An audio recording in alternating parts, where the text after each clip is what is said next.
All right, thank you.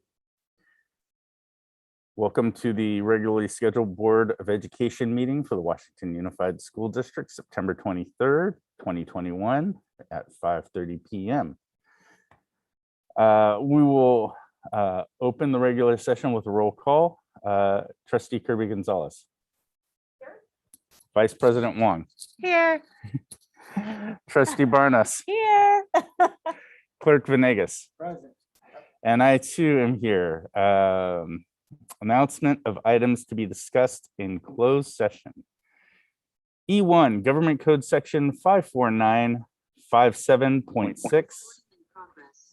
Conference with labor negotiators, WSTA, CSEA, and management. E2, Government Code Section 48918, student discipline. Case number 2022-02S. E3, Government Code Section 54957B1, BPAR 1312.1, potential appeal of complaint. Yorgos, is there any public comment regarding items in closed session? No public comments. Okay, thank you. And with that, I think we can go into closed session. Let's not forget to shut down our Zoom. Right?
burger with a salad.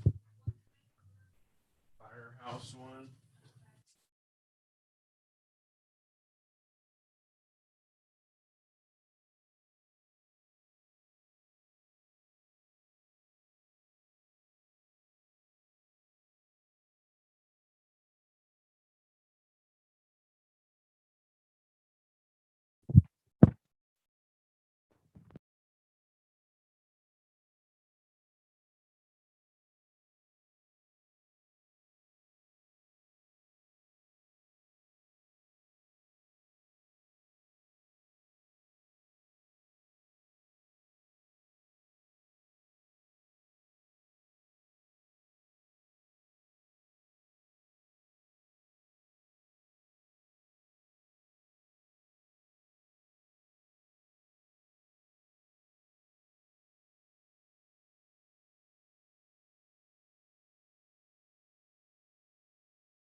Hi, Kaden. Thanks for joining us. How are you? Doing good. How about yourself?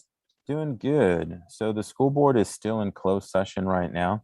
It's probably going to be about another 15 minutes until they come back out to restart the meeting. Until then, feel free to get comfortable, mute your microphone, turn off your camera, and do whatever you need to do. But we'll let you know as soon as they're back, and you'll hear them talking as well. And then they're going to introduce you shortly after they're back. All right. Sounds good. Thank you very Thank- much. Thank you.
Recording in progress.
Aww.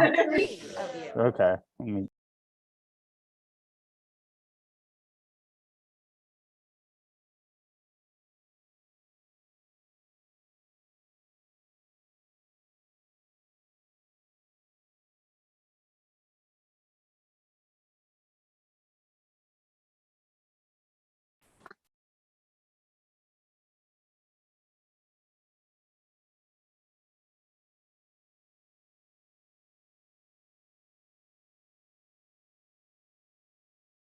Forget that I can't use this during meetings. Why? Because it's all beer, except for the.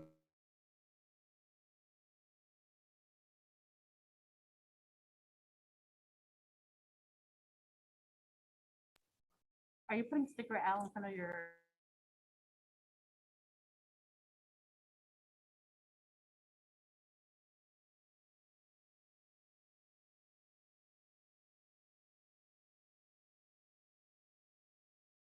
Okay. Ready to go? Okay. Welcome back to the regularly scheduled board meeting of the Washington Unified School District, September 23rd, 2021. It's 6:41 p.m. Let's see. Announcement of items discussed in closed section or actually actions taken in closed session. E1 Government Code Section 54957.6 conference with labor negotiators. Sorry, I didn't jump to roll call first. Gotta let us know that we're all here. Let's see, Trustee Barnes, Oh, here. Clerk Venegas, Vice President Wong, Here. and Trustee Kirby Gonzalez. And I too am here. And pledge. There it is. There's the pledge. Can I get Dr. Hildreth to lead us in the pledge? I will. Ready, begin. I pledge allegiance to the flag of the United States of America and to the republic for which it stands, one nation, under God, indivisible, with liberty and justice for all.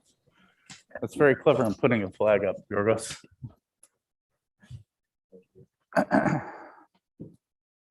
Okay. Let's see. Okay, now, announcement of items or action taken in closed session.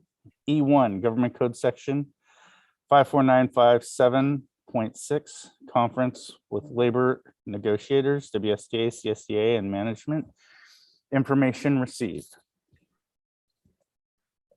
E2, Government Code Section 48918, Student Discipline, Case Number 2022-02S.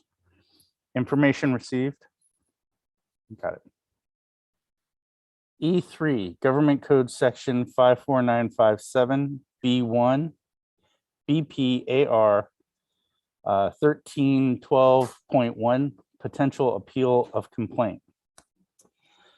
The board discussed and determined not to hear the appeal of the employee complaint.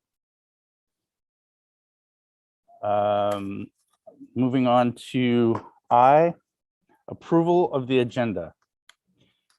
Does anyone have anything they'd like to either remove or move up or down or anything on the agenda?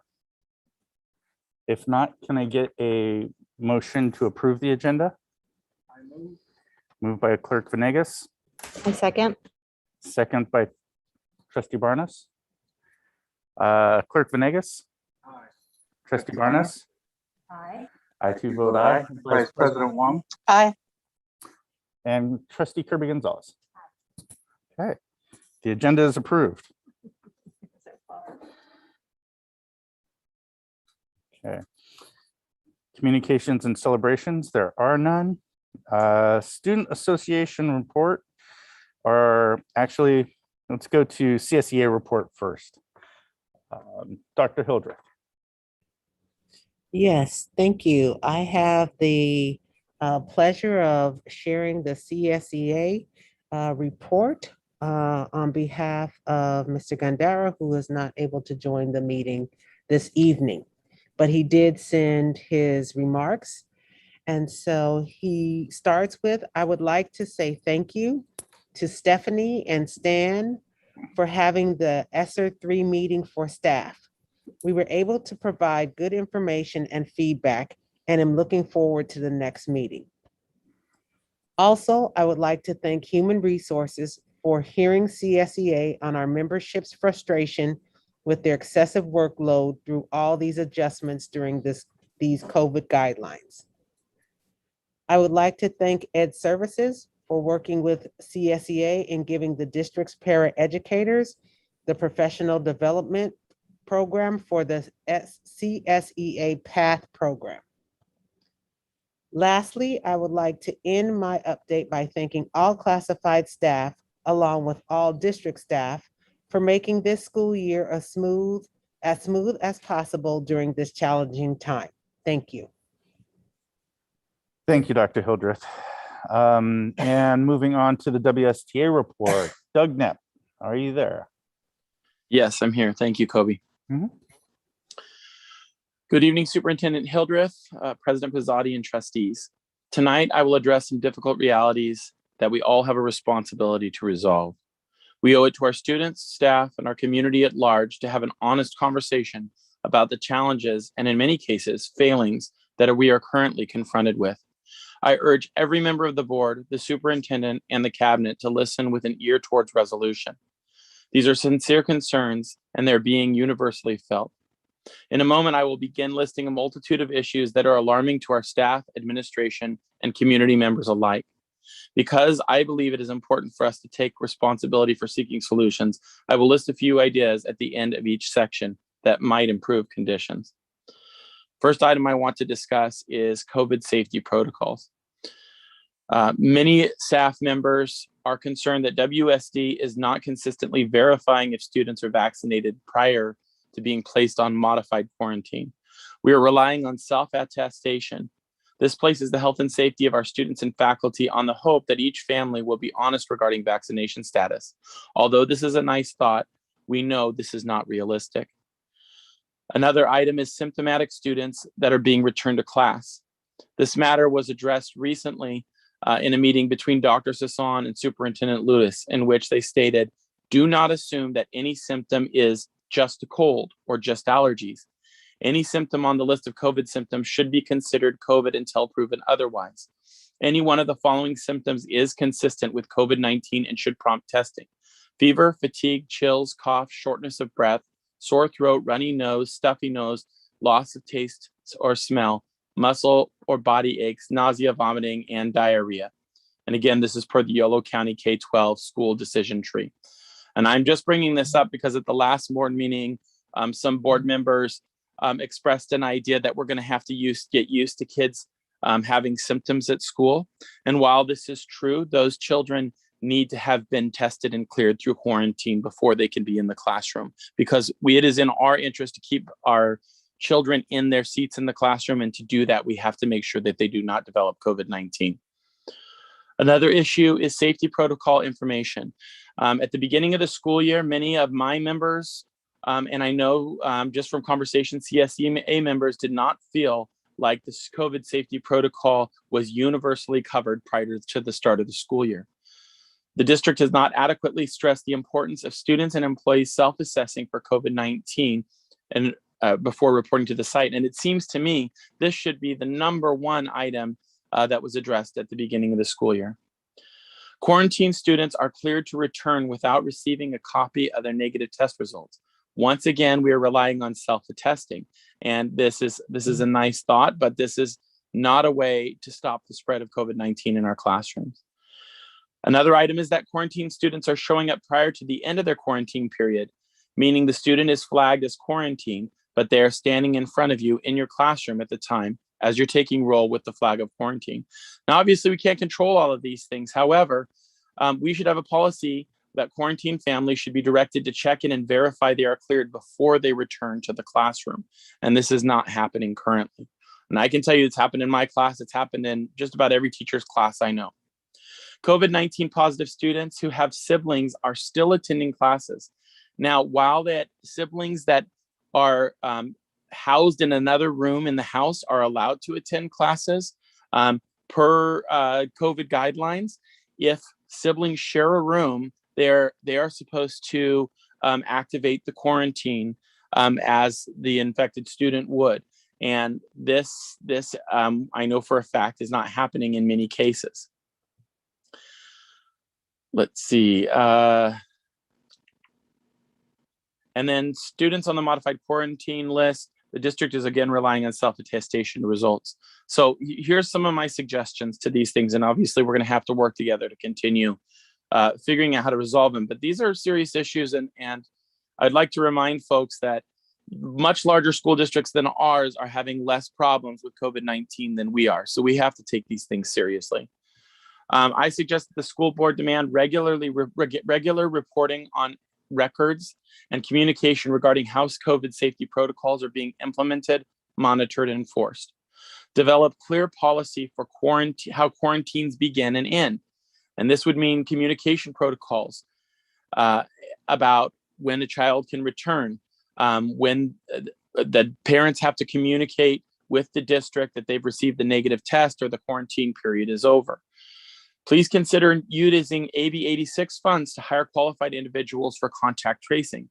This process needs to be organized and consistent. Administrators do not have the capacity to do this work on top of their other important roles.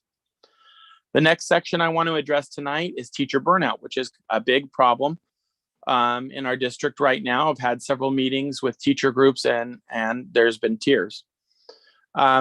Some of the things that teachers are complaining about is having to repeatedly deal with masking issues, anxiety about follow through or lack of follow through on exposure protocols, losing preps due to having no subs. And we know this is a problem in our district and other districts, but it is a stress on teachers. Having to address achievement gaps while also having to conduct time-consuming pre and post assessments with data that many grade levels find to be useless. Teachers are overwhelmed by the amount of short-term independent study work they need to generate due to high numbers of quarantine students. This is a significant impact on educators and particularly our elementary school teachers. This additional work at the moment is uncompensated. WUSD has access to funds that are specifically designed to be used in this scenario. We need to start using those funds. Another frustration for teachers is continuing to hear admin, cabinet officials, and board members verbally celebrate teachers going above and beyond, quote unquote, above and beyond. And it's beginning to feel like empty lip service. When available funds are not being used to compensate for this above and beyond work, teachers don't believe it. If we truly want to retain our quality educators, recognizing this work in a tangible, meaningful way will be necessary. So suggestions for this teacher burnout section: reach out to staff more regularly. Meetings should be reflective and have social emotional components like we do for our students. We shouldn't just be acting business as usual, because this isn't business as usual time. And then we need to reduce the load. If what admin is asking is unessential for student health and success, let it go for now. I'm going to address something that doesn't have to do with my members, and that is administrators are overwhelmed. I know many administrators that don't feel comfortable with the decision tree and are uncomfortable communicating about it. They do not seem to be getting timely messages from the district office. They're having to do their own regular job and do contact tracing. They're having to address increasing behavior and violence issues at sites. The TikTok trend is an awful example of the behavior issues that administrators are having to deal with. And obviously, children are acting out because these are challenging times. Overwhelmed administrators have a trickle-down effect on an entire campus. So suggestions for how to relieve administrators: hire designated contact tracing employees so admin can get back to their primary role. And I want to add the caveat that we know that there's money through COVID funds, and we also know that staffing is difficult. This isn't a simple, A plus B equals C. We know that it's hard to find people. However, we also know that we have COVID funds and we can hire people with competitive compensation packages. And if that's what we need to do to make our schools run efficiently, then that's what we need to do. For administrators, streamline communication from the DO so that administrators are all receiving messaging that can be directly disseminated to staff. In other words, messaging from the DO itself that administrators can just release and are not having to interpret on their own at each site. Prioritize MOU safety language so that we can operate efficiently with an internal document. Prioritize the safety MOU. We need to get the safety MOU completed in our bargaining and negotiations. I've directed my bargaining team to prioritize it. I hope that the HR in the district has been directed to prioritize that, because that would alleviate a lot of concerns for staff. At Dr. Sasson's meeting with Superintendent Lewis from YCOE, a representative nurse from Woodland Joint reviewed that the district's Woodland's COVID protocols. It is quite evident that Woodland has clearly communicated the expectation of their families and personnel regarding COVID protocols and the quarantine process. WUSD has a long history of favorably comparing itself with the surrounding school districts. If we are serious about getting our house in order, perhaps it's time to lean on our fellow districts to see what is working. This is a practice that educators are always encouraged to utilize. We do not have to reinvent the wheel. This is a crisis that we should all have an all hands on deck approach. And finally, I noticed that in WSD board meetings, we love to celebrate our achievements. This is, of course, a good thing. We've had many things to celebrate. I believe that it is important to remain positive. However, at times it feels like we pat ourselves on the back too much. This could be perceived as toxic positivity, which, as I'm sure you're aware, is overly celebrating our successes at the expense of the many issues at hand. We should absolutely acknowledge what is going well. It is, however, not such a great look when so many in our WUSD family feel isolated, anxious, and most concerningly, unheard. I want to thank you for the time tonight, and I'll give it back to you. Thank you, Doug, for those lists of concerns. We really appreciate it. All right, moving on to the student board member report. Caden Kohama King from Eula High School.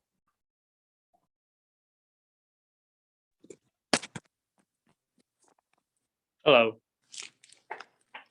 So, yeah, hi, my name's Caden. And yeah, so Bridgeway Island Elementary. Thank you for our amazing PTO for sponsoring our School Spirit Day last Friday. Our leadership students are sponsoring our next Spirit Day this Friday. September is Suicide Awareness Month. Victor Services provided our middle school students with a safe space to listen and learn about this important topic. BWI is thrilled to have our reading lab up and running. Students are loving their time in the lab with Miss Price.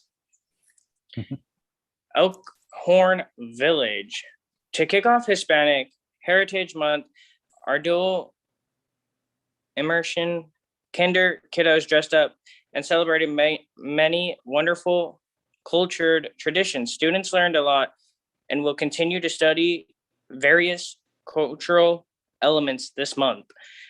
The students at Elkhorn Village will be participating in a new formed peer I can't say that word, Meditor group. We are looking forward to training and working with our students to help our students work through some issues that come up. Promoting a positive collaborative culture with our 6th through 8th grade PBIS kickoff students and Superhero Day.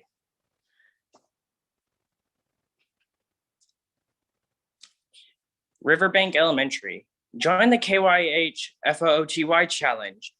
All K through 8 classes can submit a door poster, video, song, skit, banner, pledge, or other creative way to promote KYHF OOTY by September 30th. The most creative entries win a donut party as a class. Spread the word.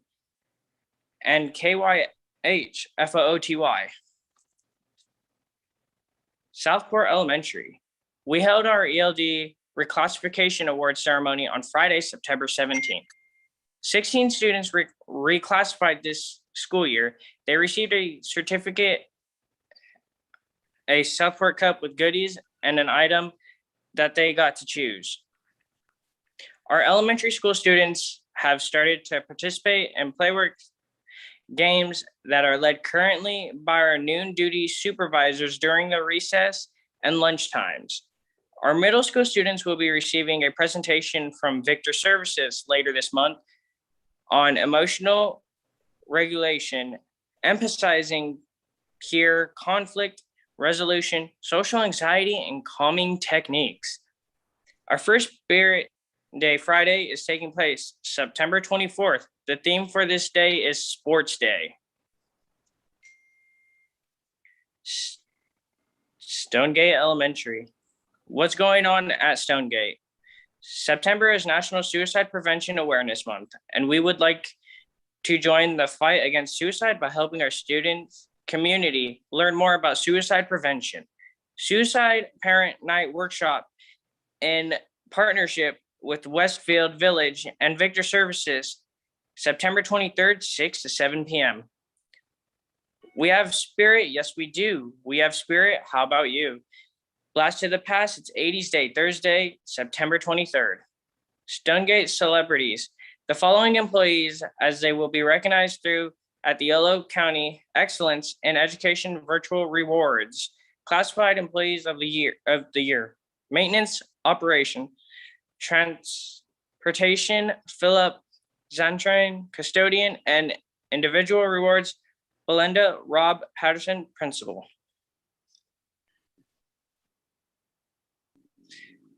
Westmore Oaks Elementary. Our 8th graders will be meeting with Dr. Salas to discuss 8th grade expectations, including 8th grade promotions, topics to be discussed. A, personal goals, grades, attendance, and behavior expectations. B, learning how to calculate their GPA. C, reteach what is the meaning of all the progress report cards, quarters, and semester system. Papel Picado hangs in the premiere of YMO, signifying of Hispanic Heritage Month. Congrats to Ms. Hallwald students' leadership for always helping younger students in the morning to class. They also serve as student mentors to other students in need. Westfield Elementary. Ms. Buckholder and Principal Ramirez met with 6th graders about Sly Park, and students were Very excited and can't wait to go January 31st, February 4th. Thank you to Monica Valdez for starting our middle school peer mediation program. Students will participate in an all-day training to conflict resolution strategies and being trained to become our site's peer mediators. Mr. Eden Barra and Miss Susan Aguilar, our outreach specialist, awarding student certificates and prizes for perfect attendance this Friday, September 24th, 61 students being recognized. Virtual academic. Our virtual academy students have been engaging in online learnings for 6 weeks now. We welcome 30 more students since the last board meeting. We have an upcoming assembly next week celebrating students. August traits, respectful and good listener. September traits, responsible and focused. 263 students enrolled. Our students have narrowed down their selections for our school mascot. The final round of voting ends tomorrow and is between wolves and golden doodles. Opportunity Academy. Our students are gearing up for the Green Light Go outside curriculum. One of our students have already finished English 9A and several other students are close to completing multiple classes. Washington Adult School. We had another high school graduate from our high school diploma program this week. Last Thursday, we had our first school-wide celebration of the year where students were recognized and celebrated after class for their success and learning persistence. Students in one of our ELA classes made and presented posters about Washington, D.C. groups using research from different sources. Student highlight, Henry Alvarado is from Guatemala and has a bachelor's degree in science and would like to pursue advanced degrees. Henry is currently working at UC Davis at the Seed Biotechnology Center, overseeing plant breeding as a visiting scholar. Henry has a continued commitment and dedication to learning English and is an exceptional student.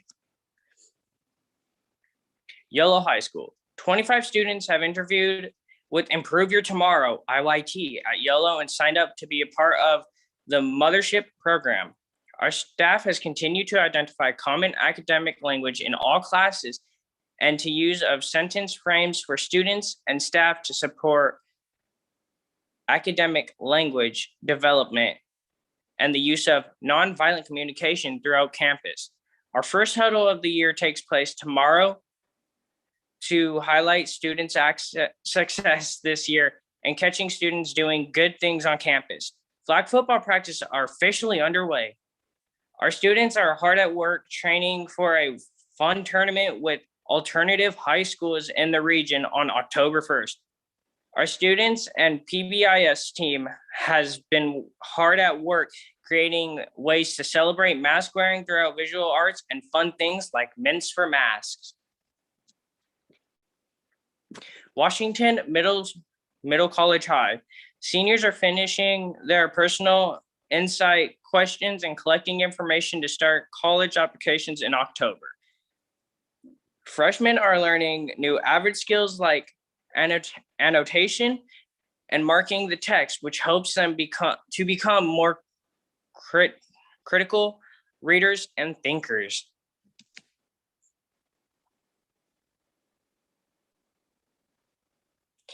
RCHS Raiders, River City High School. Senior Avid is leading the moment. Students supporting students by partnering with administrations to visit classrooms and teach high school behavioral expectations while also making connections to build a culture of respect, inclusion, safety, and engaging.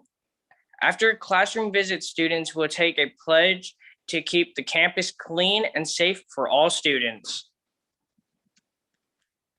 And thank you.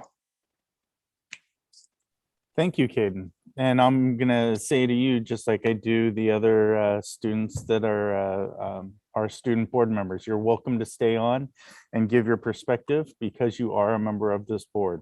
So you're welcome to stay on, or if you have homework that you need to get to, that's fine too, but we always appreciate input.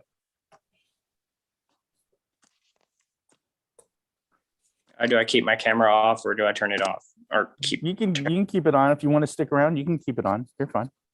Okay, cool. Just mute until you want to say something. Okay, moving on to L, public comments. Yorgos, is there any public comments? We have no request for public comment at this time. Okay, and moving on to public hearing. M1, public hearing, sufficiency of instructional materials, Williams Act, Assistant Superintendent of Ed Services, Stan Wisich.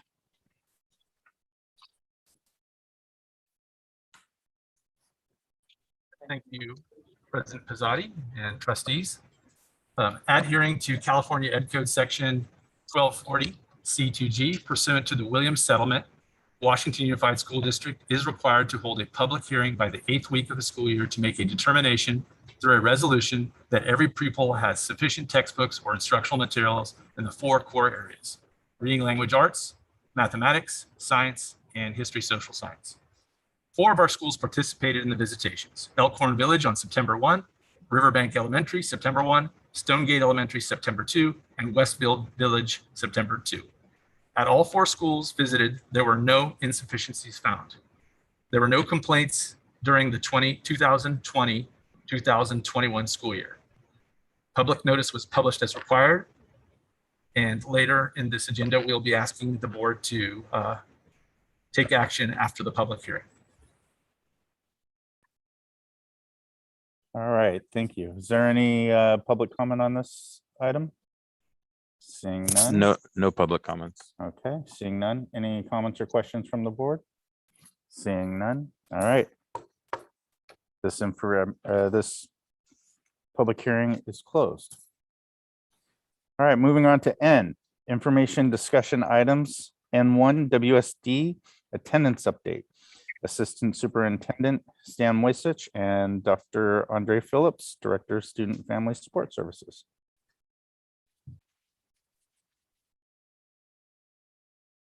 Again, President Pizzotti and all our trustees. Tonight, we want to give the Board of Education an update regarding student attendance. This update shall include some of the current protocols, a glimpse of current attendance data as it relates to previous years, and most importantly, student and family supports. First off, it's been incredible to see students and staff on campus. Everyone is thrilled about that. However, we are not what we might call back to normal. The COVID pandemic is still here, and that is an influencer on attendance. And we have had many students have to go on quarantine. So despite September being Attendance Awareness Month, we definitely scaled back many activities we previously might have done. Additionally, we want families to know that being on quarantine does not mean students are in danger of truancy. It is an excused absence. But we are still tracking attendance. And our team is closely monitoring because oftentimes attendance is just a symptom of other factors such as family problems, medical issues, and other struggles that make it difficult for a student to come to class. So now I'm going to ask Dr. Andre Phillips, our Director of Student Services, to talk about some of the things our team is doing to support students and increase engagement. Good evening. Can I have the next slide, please? Thank you. So good evening, President Pizzotti, trustees, Superintendent Hildreth, colleagues, and public. So tonight I want to talk a little bit about how our outreach team is supporting our students to increase engagement. Now, we've done this a few times. We've come here and we've talked about what our outreach team is doing. And we have those bullet points and a list of items that they are performing. But I want to tell you that those list of items doesn't really measure the impact that this outreach team has on our students and on our community and our families. It's not even, you can't even qualify it quantitatively, qualitative at best, right? So, and here tonight we have some bullet bullet points. Their personal connections to families and providing resources to student and families and check-ins and classroom presentations and small groups, one-to-one. What does this all mean? How does this impact? So let's start with personal connections to families. That comes in many forms. It can come in the form of, meeting with a parent in person or virtually, or just having a conversation with parents on those. It comes with calls. So let's take calls for a minute. I want to go through a story that one of my outreach members told me, and it started with a phone call. The student had been absent for 7 or 8 days, maybe even longer. Outreach finally got a hold of parent, and through a conversation that usually lasts 1 to 2 minutes, lasted 10 to 15 minutes, well worth it.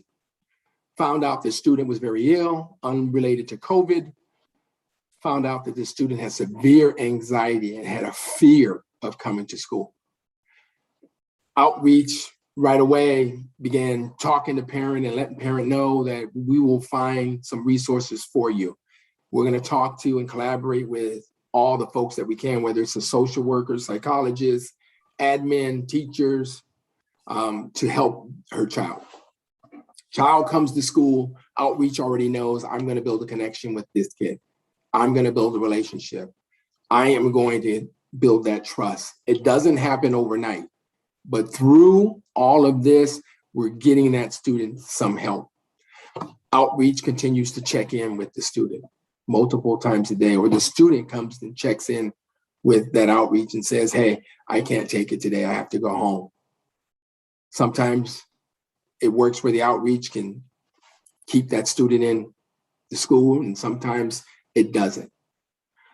There's also classroom presentations. We kind of talk about that. There are classroom presentations regarding anxiety and how to cope and techniques to cope, and recognizing when you're feeling anxious and when you need to go get some help.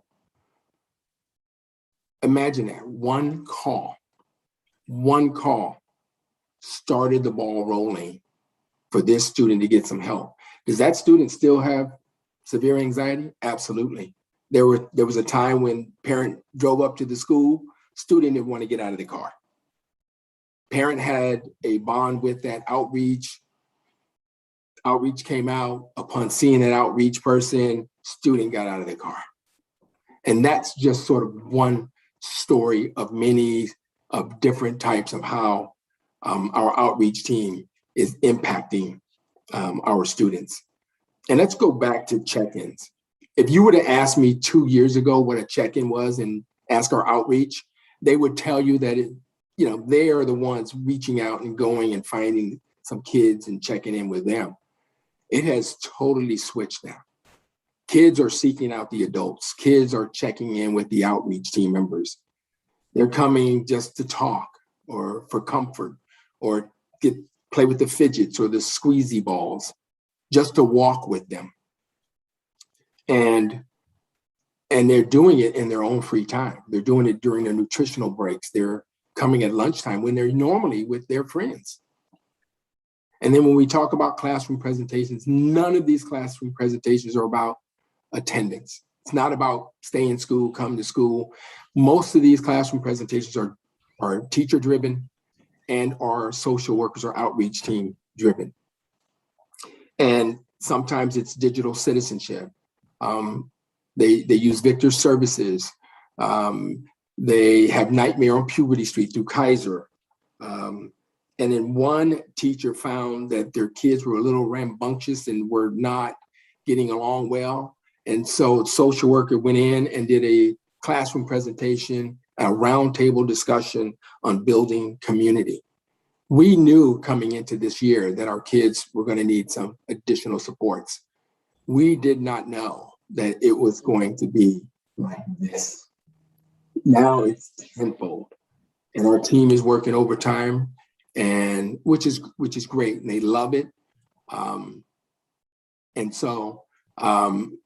oftentimes they're doing small groups as well, and I'll talk a little bit about that on the next slide. Could you go to the next slide, please? So as Assistant Sup Stan Moisich said, this is Attendance Awareness Month, but it is not like any other year. This is different. Last year would have been different as well. So I've had conversations with some of our site admin and said, look, we have to do these rallies to celebrate school community and positive culture, you know, and we're not going to penalize, in which they are not going to penalize any of our kids that are on quarantine or have to stay home. It's not their fault, you know. So so I appreciate the dialogue that I've had with our site admin, and we want to make sure that, you know, we're just welcoming and building that community, because this is a different beast. This is different. This COVID and pandemic is so different, and our kids are overwhelmed. Our staffs are overwhelmed. Everybody is overwhelmed, but everybody is pitching in to do their job, and we appreciate that. Next slide. So as I talked before, that many of our outreach are sometimes doing things by committee. Sometimes they're doing one-on-one things. Other ways they support is most sites have MTSS meetings where they get a committee together, and, you know, and students are referred and they get together to talk about how they can support this student and or how we can support the family. And then Victor Community Support Services have been an invaluable help. Our outreach team reaches out to them often to run these classes.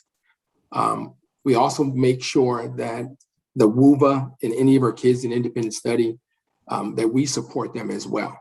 And any referrals, reaching out to them as well. And it's more difficult because they're not in person, but we remember how we reached out to them last year, and we're continuing that effort. I talked a little bit about engaging parents, community resources. Some of those resources are tangible. Some are things like, you know, food and clothes and gas cards if possible, or other times it's, you know, they need to find out how they can get insurance, or they need to find out, just, the whole Medi-Cal thing, or other resources, mental health resources. And then just another thing that a lot of our outreach team have been doing is really assisting our parents with COVID registration. It's very important. And if a parent comes and says, hey, I want to get tested and I want my kids to be tested, who are obviously over 12 or under, they can get tested, and our team is helping them out with that. Next slide. Collaboration with Victor Community Services. Again, as I mentioned, they have been invaluable in helping our folks. I will tell you that tonight, I don't know what time it is.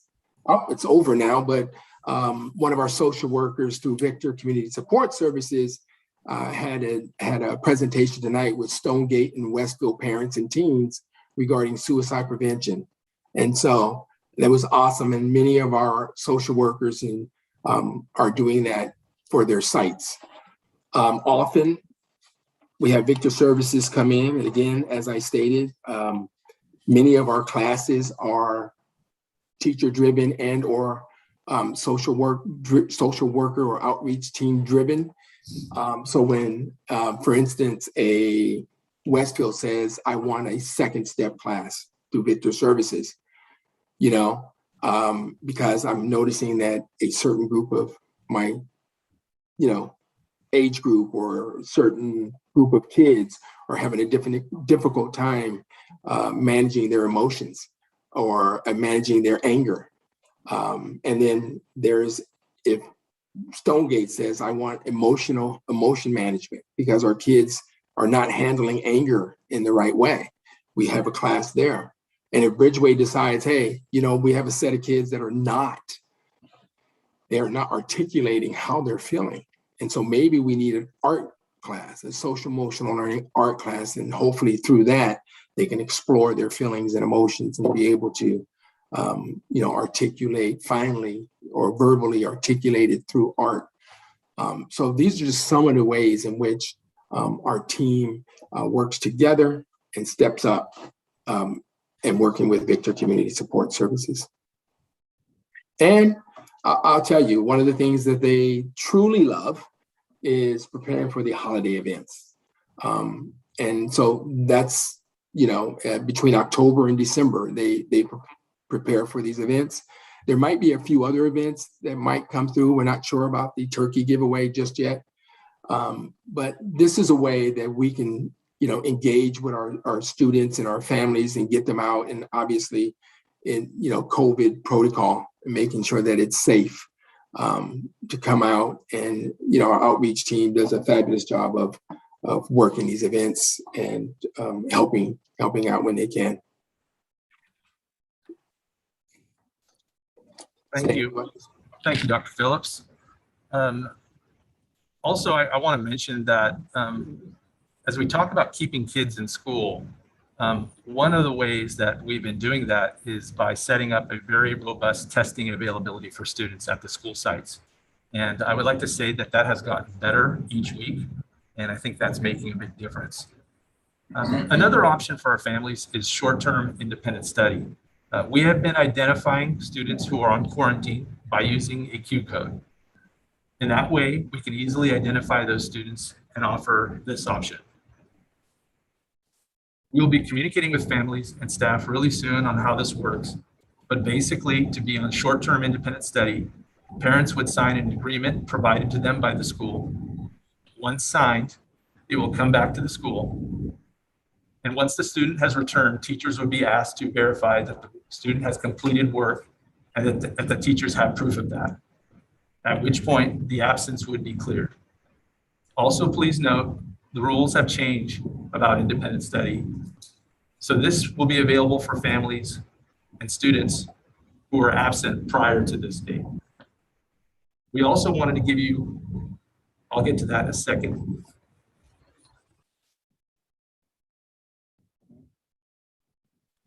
Go ahead, next slide.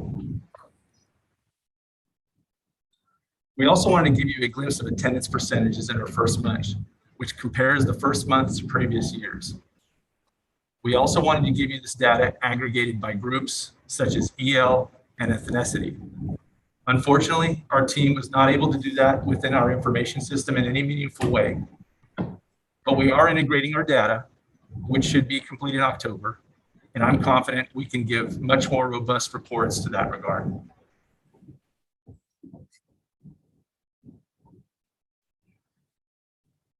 Thank you.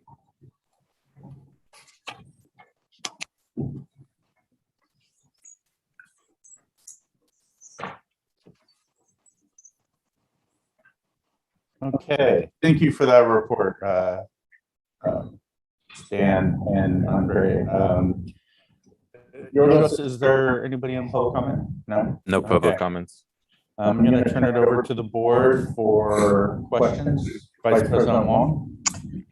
And I know that the quarantine absences are excused, but do they actually count against our attendance overall? How are we? I forgot the laws around that. So they're not showing up. So how are we counting that? They would count if they're not cleared. They would count against our attendance. So that, unfortunately, that's a state rule, and they do count against ADA if students do not clear them. Okay.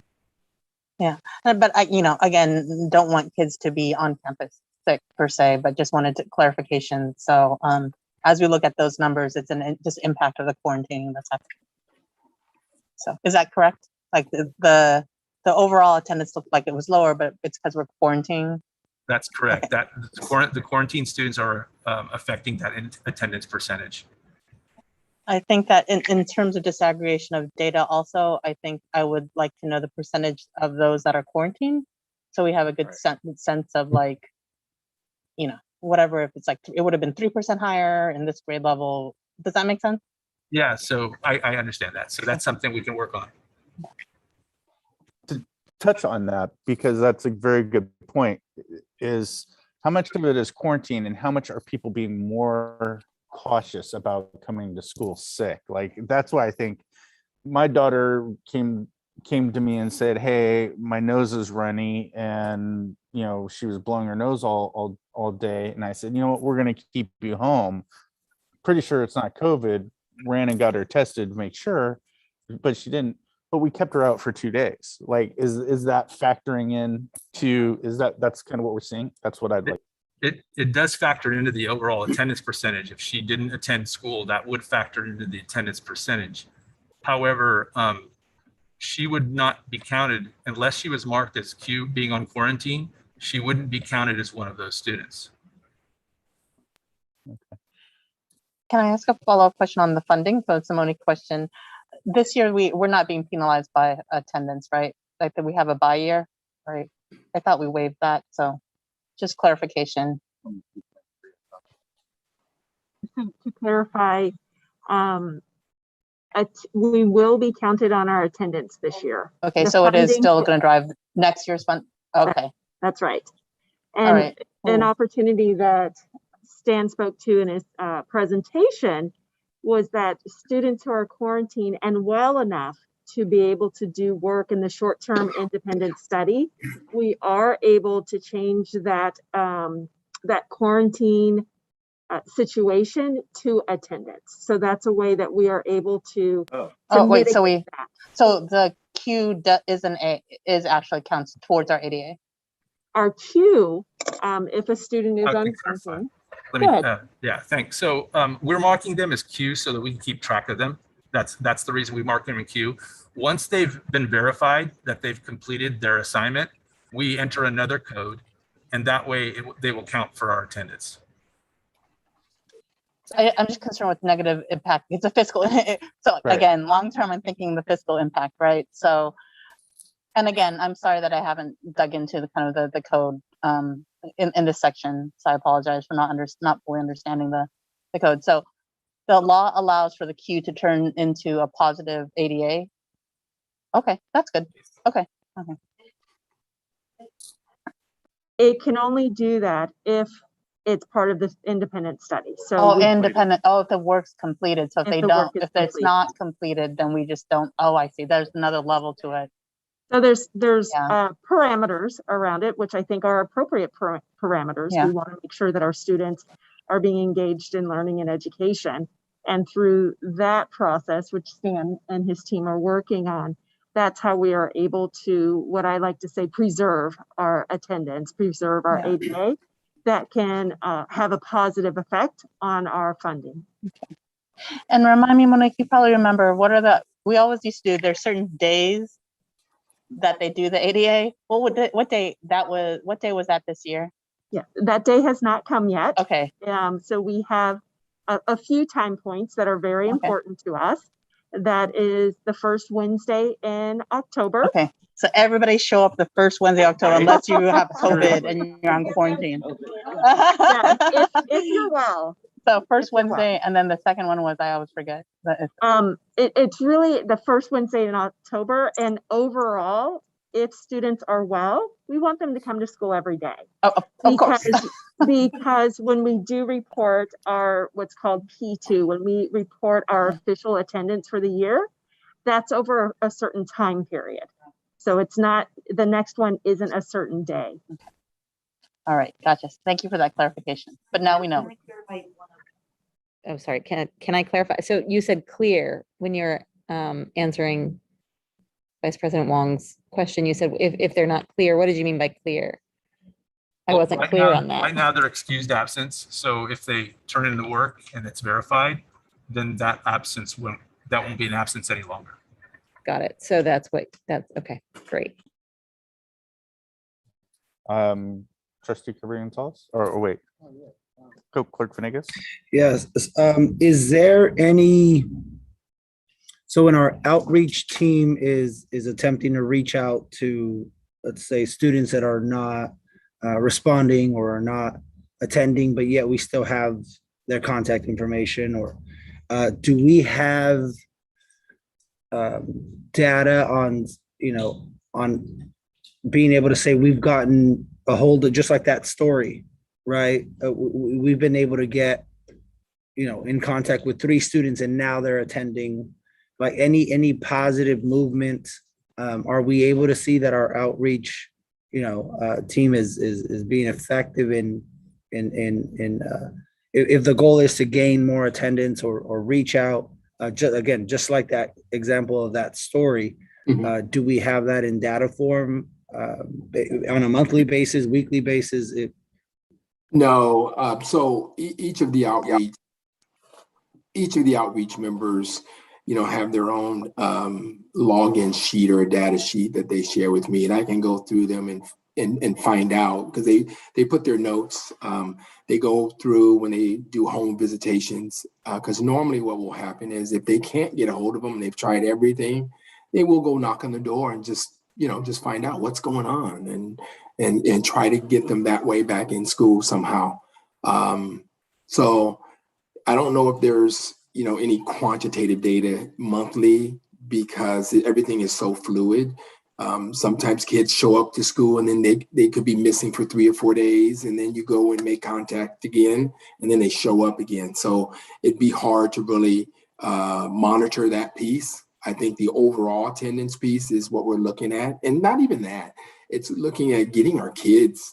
We can't help them unless we get them in. You know what I mean? So that's the bigger piece is, we want to look at the entire child, the whole child, and try to get them in so that we can get them the support that they need, one child at a time. So. Yeah, thank you for that. And the reason I bring that up is in helping other districts with similar challenges, to our reach out team and our outreach team, I should say. It's a good boost to know that the work that they're doing and reaching out is working, right? Especially if we can put it in maybe one presentation form, and the outreach team over at Westfield and the outreach team over at Rivers, and hear that there are positive stories, and we're able to put that in data form in a sense. And I get, we might get a student and then they might be absent for 2 to 3 days. But I think just monitoring that student until we get them in that green, consistent, making sure that our outreach team knows that they are being effective, that their work and because it's something that it's never ending work, right? It's consistent reaching, absolutely consistent will to just get that positive outcome. So yeah, I would like to see something like that, to where if it's every 2 weeks, just being able to say we've gotten 4 students, 5 students, and we'll continue to monitor them till we get them in the same type of thing, just so that they themselves and the community knows that we're continuing to hear positive stories coming out of our outreach specialist. All right, noted. Thank you.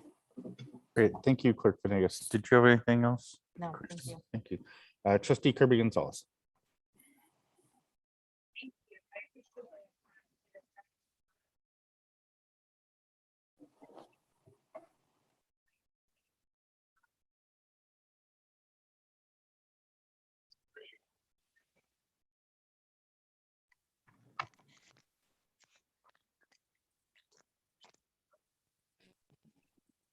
I'm really done with it. Oh, there you go. Now I hear you. Now I hear you. So everyone knows, so everyone's clear. Oh, Continue to talk. All right, so you can hear me now? yeah. It's showing up for Jack. I'll just pretend to be Sarah on the screen. You can talk. Should I It's coming mute? through my Am mind. I echoing? There's no echo. Okay, thank you. Sorry, I apologize for this. So my understanding is that we have 30 days to recoup if a student didn't study. So this is very hard. I'm not going to always make it easy having kids out constantly, and I've experienced this with independent studies. But I am so excited that we're moving forward to educate our community on this. So for many students, I know my personal students, your personal story, 4 days out with symptoms. They were negative, but they were out 4 days, got the work from their teachers, and they didn't fall. So they are counted right now as a negative because it wasn't a independent study. But if we can, it's a lot of work. So I'm not going to pretend like we can go all the way back to 30 days. But I just want us to be aware of that we have a window of time where we might be able to recoup some of that. And especially for that October 1st date that we just said is so important. So we can make sure that we are using study then, certainly on that big date. And then that's my call to action to the board is that funding has always not been fair. because just because the kid's sick doesn't mean you're not paying for the teacher, the lights and everything else. And so just that we advocate with CSBA and everything else to push on that, because this idea of being paid by ADA when we have kids that are staying out right now and they're out for a cold run, they might not have been, you know, or a sore throat. And then my question is, I heard us say, Dr. Phillips, that most sites have MTSS meetings. And so my question is, what do we need to do? What supports are needed so that all sites have MTSS? Oh, let me clarify that. Every site has MTSS meetings. They hold them different ways. Yeah, so I'm sorry if I was not clear on that. Every site holds their MTSS meetings, and it's usually just a small group of folks that they get together and then just figure out ways that how they're going to support their students. And they may go about it in a different way, but each site has their team meetings. Or some of them call their wellness meetings, some of them call the MTSS meetings, but each site has them. And usually one of the outreach folks or two are in those meetings because they have the intimate details on working with some of these students. So. And then to follow up on that, it was also said that some sites have been doing the suicide prevention. Is there a support that's needed so that we can ensure, especially this month, that all sites get that suicide prevention at least at the targeted rate? Yes, and that's something they are going to do. It's just, some social workers are doing it, like for instance tonight. Some are doing it another time. I know another social worker had a presentation with Victor Services of suicide awareness already. So each site will be doing those things. Great, thank you. And then my last question is, it's been said a few times tonight about having contact tracers. And can we clarify if we have higher contact tracers and if contact tracers need to be confidential employees? And if we have that happen.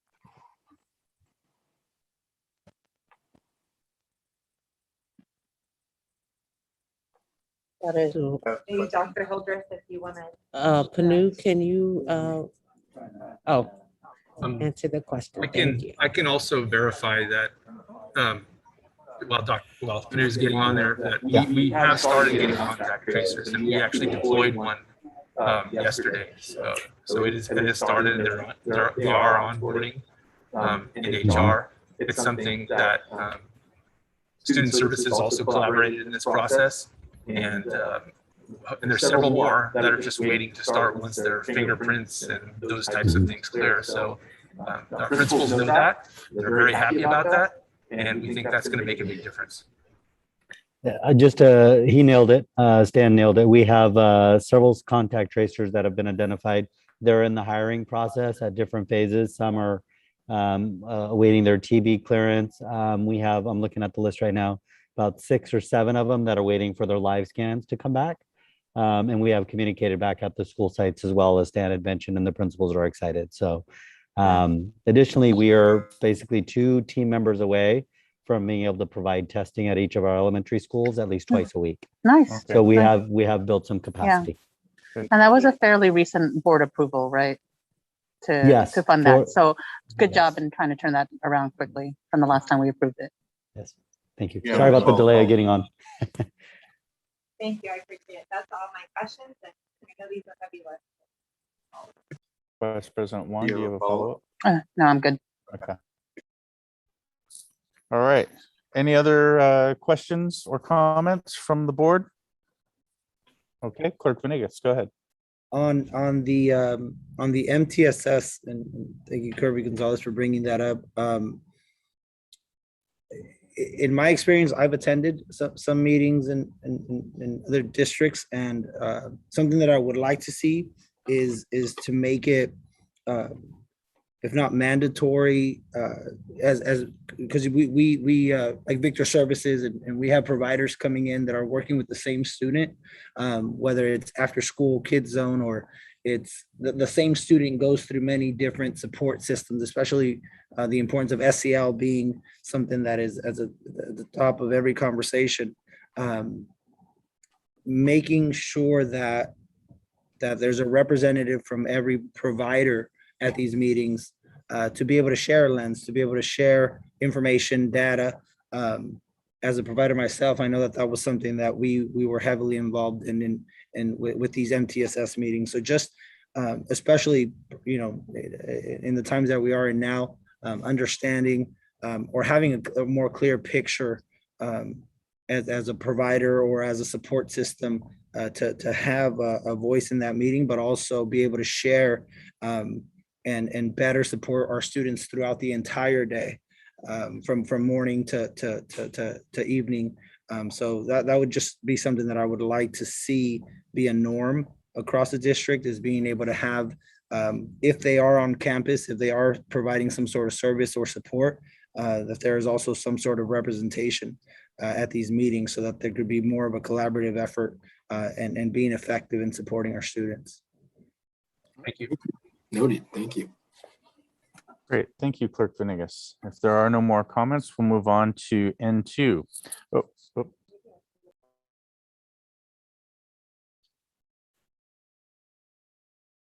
Okay, moving on to our next item, N2, overview of strategic plan process for 2021-22.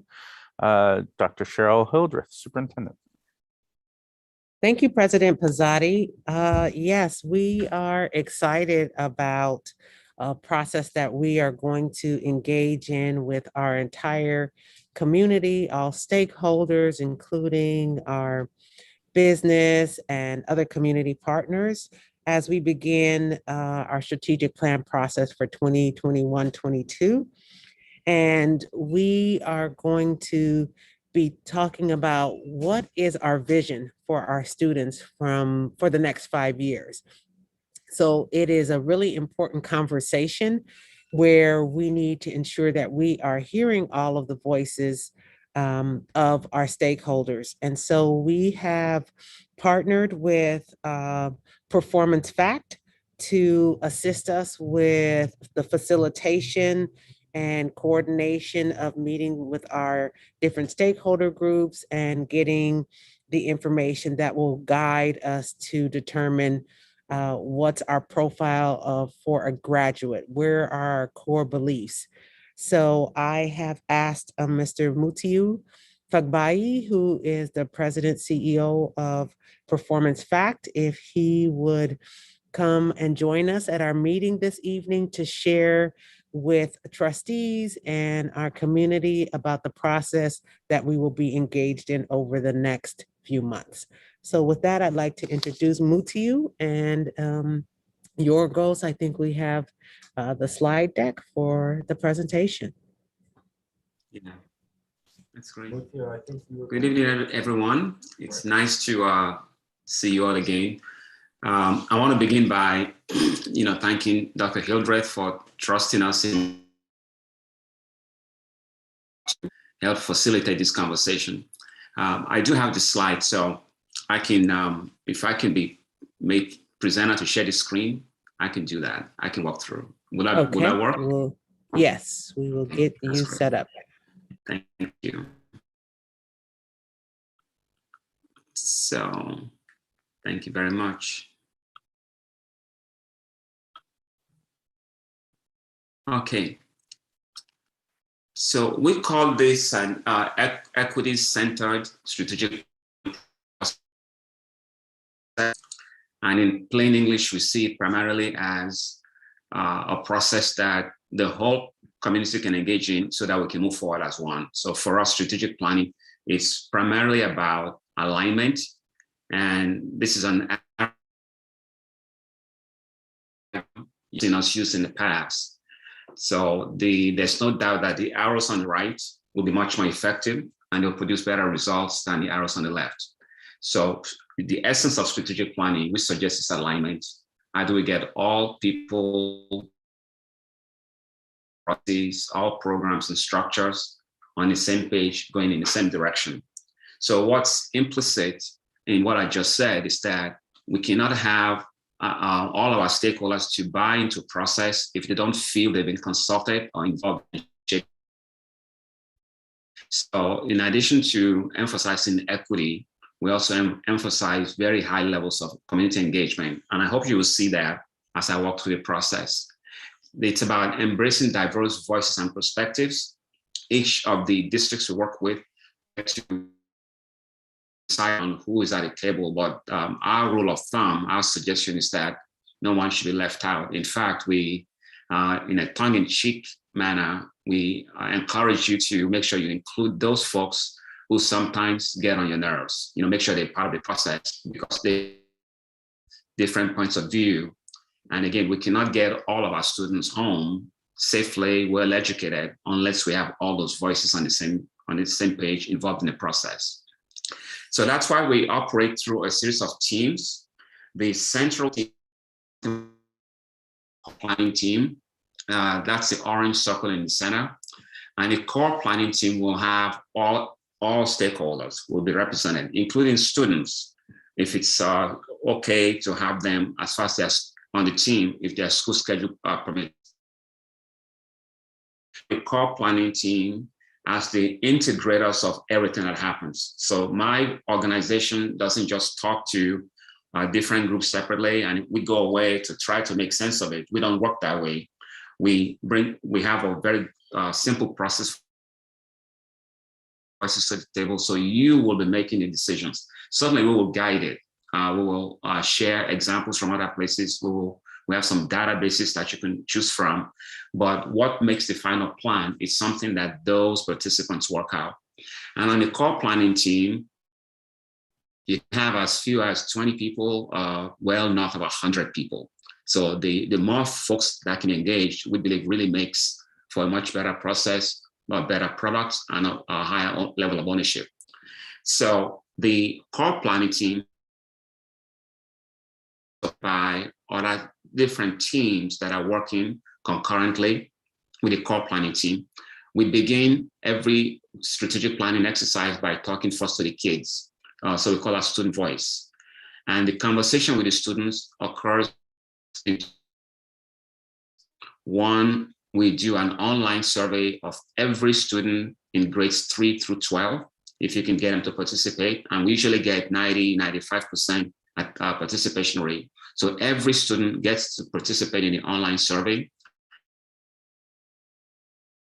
We'll meet with a subset of the students in 3 separate focus groups. So those will be face-to-face or virtual, roughly 25 students at the elementary level, about the same number at the middle school, and then at the high school. So the combination of all students giving direct feedback and a conversation with a much smaller group to probe deeper gets the student voice into the whole process. Instructional focus team is primarily about teachers. The community forum, long before the plan is finished, we will invite you to take the draft plan to the community. Perhaps for a district your size, it could be 2 forums, 2 evening forums, so everyone gets to participate. It could be, mixed language. One could be in Spanish. We'll work with you to figure out what works best for you. And the board has a role to play. You can see a circle there for the board. We'll be meeting with you periodically to give you updates as a collective, and we'll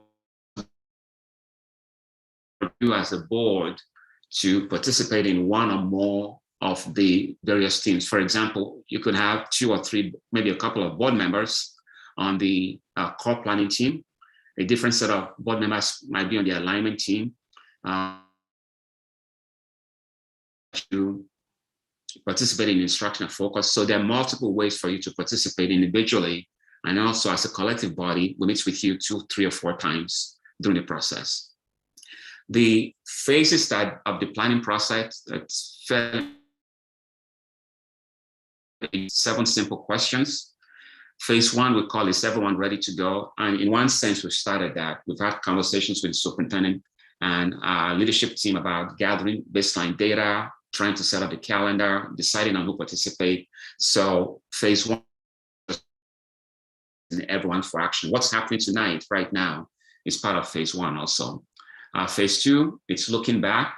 It's the assessment of current state. Where are we now? around student learning and adult practices. Then the future part of it begins with phase 3.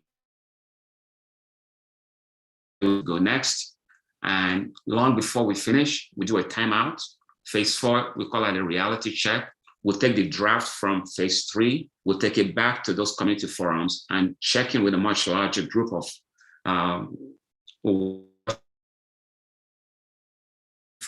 to make sure that the core planning team is on the right track. And once we get the okay of the stakeholders after phase 4, the process moves very quickly. So how are we going to get there? What resources do we need? And everything comes back to the board in phase 7 for the. Now, in terms of, this is just a sample calendar. In terms of what the finished product will look like, all of them, with all the clients we work, is the same 3 sets of deliverables. So think of this as 3 different. One chapter will focus on outcomes for students. So there we'll talk about mission, vision, equity, commitment, the goals, the measures. Circle number 1 is all about students. Circle number 2, it's about the most student learning, and that is instruction. So we elevate of all the things that could help students learn that are important for student learning, facilities, technology, and so on. We suggest that instruction, the quality of instruction is the most important driver to a higher level than the infrastructure to support instruction. So these are the 3 parts of the finished product that will generate or will be generated by the team. Before I show you a couple of examples real quickly, I want to say, if you call this an equity-focused approach to planning, and a couple of sentiments we want to share about equity. To have equity, you have to be willing to be purposefully unequal. You cannot give everyone and say you're practicing equity, because equity, by definition, comes into play, or inequities are about the distribution of resources and supports. So we will be looking for ways in which we'll be looking for parts of the school system operations and outcomes for students that we need to adjust so that we have equal outcomes for all students. Now, I've made a point of being purposefully unequal, but it's important to keep in mind that the purposefully unequal access, giving every kid or every student, every school what they need, but the ultimate goal is to get equal outcomes. So when you hear people talk about equitable outcomes, we don't want equitable outcomes. We want outcomes, but we want equitable access to resources. So this is why the differentiation exists. We want all of those students to meet the goals that we're going to set for them as a school district. If I could just show you a couple of samples of what it could look like. This one is a plan for Yakima School District in Washington State. We just finished a few months ago, and it's about 17,000 students. 80% plus would be Latinx students. And one of the very first things we work with every client is to define what we call a portrait of a graduate. So we'll be working with the board and the stakeholders to define what are those qualities and of a graduate from Washington USD. In the case of Yakima, they define 6 qualities. They want their students to be resilient learners, to be personally responsible and accountable, and so on. So this is the very first major exercise we'll work on. Then we'll work on the goals, the strategies, and so on. So that's the process. Just very quick overview. I'll be more than happy to take a few questions if you have any, please. Dr. Hildreth, anything else you'd like me to touch on before? No, thank you. I think that gives the overview, and as we delve into this process, we will also be looking at how we are looking at equity in terms of instruction in the classroom, looking at very specific data points. For example, our suspension data, chronic absenteeism. Will be focused on our literacy goals, such as reading for all students by 3rd grade. So it will be very specific outcomes that we are looking at and making sure we have a process for all students to reach those equal outcomes that were mentioned. All right, Yorgos, do you have any public comments waiting? No public comment. All right, thank you. Is there questions or comments from the board? Okay, Vice President Wong, go ahead. Hi, I am wondering, and maybe this is a question for you, Dr. Hildreth, is that whether or not we're going to actually measure any progress made towards our last strategic plan, right? A review of what was laid out and what changes, and probably because of COVID and whatnot, and a couple of other things I'd like to know, like, again, the district had set out a plan. What were the kind of milestones that we met or didn't meet, and, you know, changes? So I would love to incorporate that as part of the process, because my understanding, it was developed for me. So I understand the community had a lot of input in it. So I think it'd probably be good to have a public review of it as well as part of this process. Yes, thank you for that input. And that is part of the plan for us to review. It is part of that assessment. What worked? What do we really make sure we value? What do we want to keep? Just for example, as I've learned more about the district, the by name and by need really helps people understand the work that we're all striving to achieve together. And so this process is about working with that core planning team to assess what we had. We never want to think that we're starting from scratch. We had a plan from 2016 to 2021. This is just about reevaluating that plan, knowing that since that time in 2016, when the group did come together to have that plan, we now have new families, new community members who we want to invite and have them recognize that we are always open to building upon what we've done. And that's what makes a great organization, when we can be reflective and make sure that all parties, veterans and new, feel that their viewpoints and input is valid. Can I ask? Yeah, go ahead. The other thing as part of the process, I'm sure you're already thinking about, is that would also understand if we could develop an impact framework, a progress made that is integrated into our LCFF planning over every 3 years, right? So, you know, how did our kids do? Kind of what are those questions of within an equity impact framework? I should actually be really clear across the board. So hoping that would come with a kind of a theory of action, a logical model of sorts within that impact framework. Thank you. You have the benefit of me also having to go through a strategic plan in my day job too. So these are questions that I also have to review. Great. So, Well, we will, apologies. exactly. We'll make sure you're part of the core planning team. Oh, wait.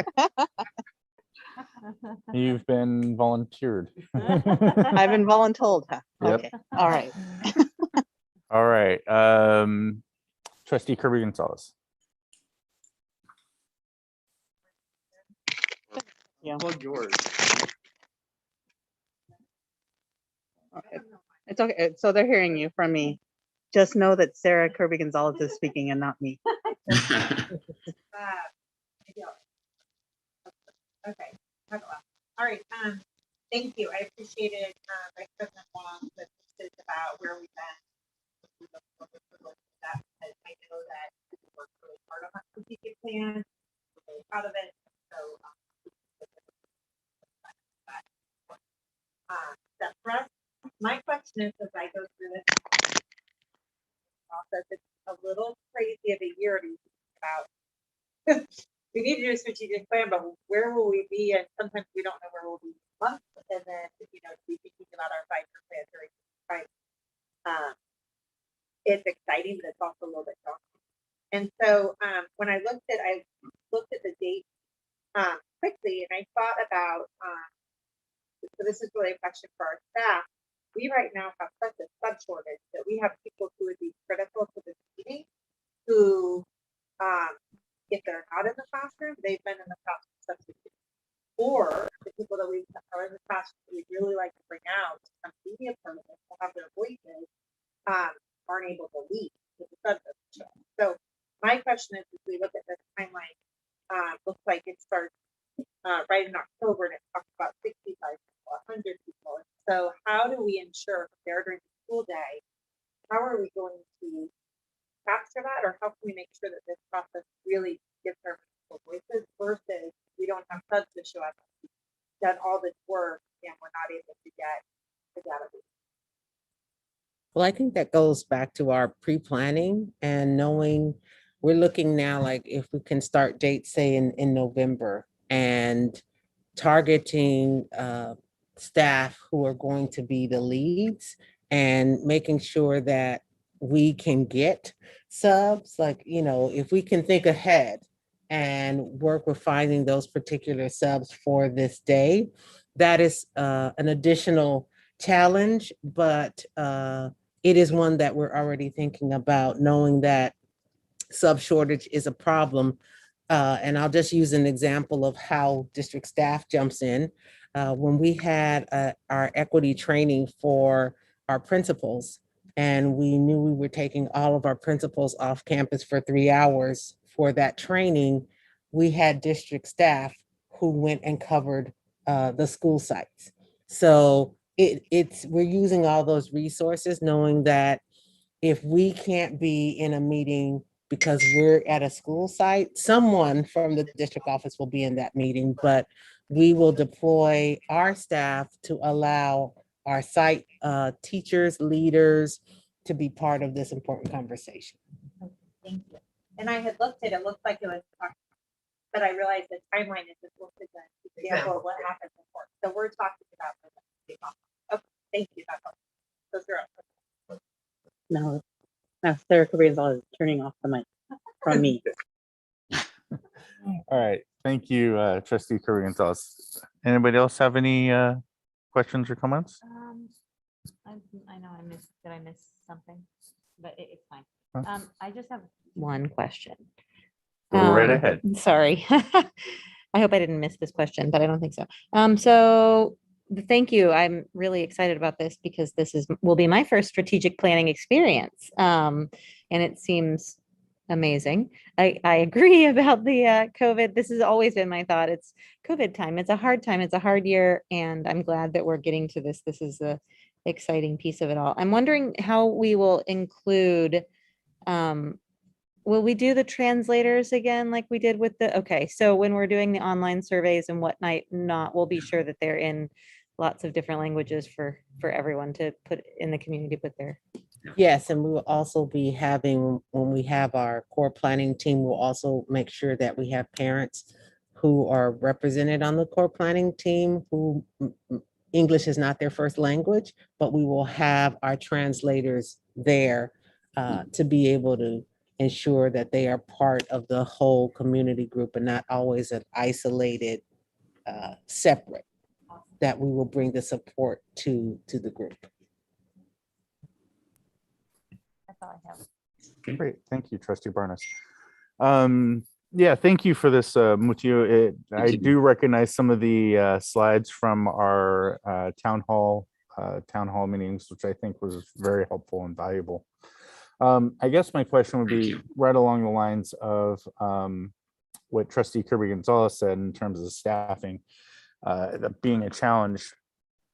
Is it a possibility to do this at a time in which we have, well, I mean, the time of day in which we may not impact classroom teaching so much, but we may be able to compensate staff with either, you know, however long the meeting is, with an extra hour or two of, you know, prep time, or an extra hour or two of whatever throughout the day, you know, and put it on the books for their participation, right? Instead of, you know, having to pull valuable staff out of the DO as well to go in and substitute, or do some work. I just maybe potentially do something at a day where we can end up compensating them. Yeah. For their time outside of normal work hours, right? And So that's that's just something to contemplate. It's actually, you're absolutely right on. It's part of the only daytime retreats are the first two. When those are broken into 2 or 3 hour chunks, it's just not as effective. So once we gel after the first 2-day session, everything else we suggest can be like 3 to 6 or 4 to 7, and it can be done virtually. Everything else can be done that way. Great, thank you. That eases my mind a little bit, so I appreciate that. Okay, is there any other questions or comments? Seeing and hearing none. Thank you, Mutio. We appreciate your attendance, and thank you for the presentation. I appreciate it. Thank you very much. Have a nice evening. You too. And we shall move on to N3. Presentation regarding trustee area redistricting. Dr. Cheryl Hildreth, Superintendent. Good to see you, Bill. Hey, good to see you too. Thank you, President Pizzotti. Yes, we wanted to make sure that we shared information about the redistricting process that is going to occur, and starting with the November 2020 election, when our district moved from an at-large system to a by trustee area election system. We now know that our voters elected to have our board members based on specific areas. And so the voters didn't. The board made a The decision. board made a decision. Voters Thank didn't. you for that clarification. And so now with the United States Census, it has recently begun to release the data, and we are all being asked to have school districts look at the trustee areas to see if there needs to be a redistribution. And so we have a presentation to give an overview to the board from Bill Schutz. And Bill, if you can begin. Thank you, Yes, Trustee hey, Schutz. good evening, everybody. Good to see you. Thank you, Dr. Hildreth, President Pizzotti, trustees. I'm just going to take a second here to share my screen. If you could help me with that. Yes, you should have access right now, I Bill. have access. Okay, there you go.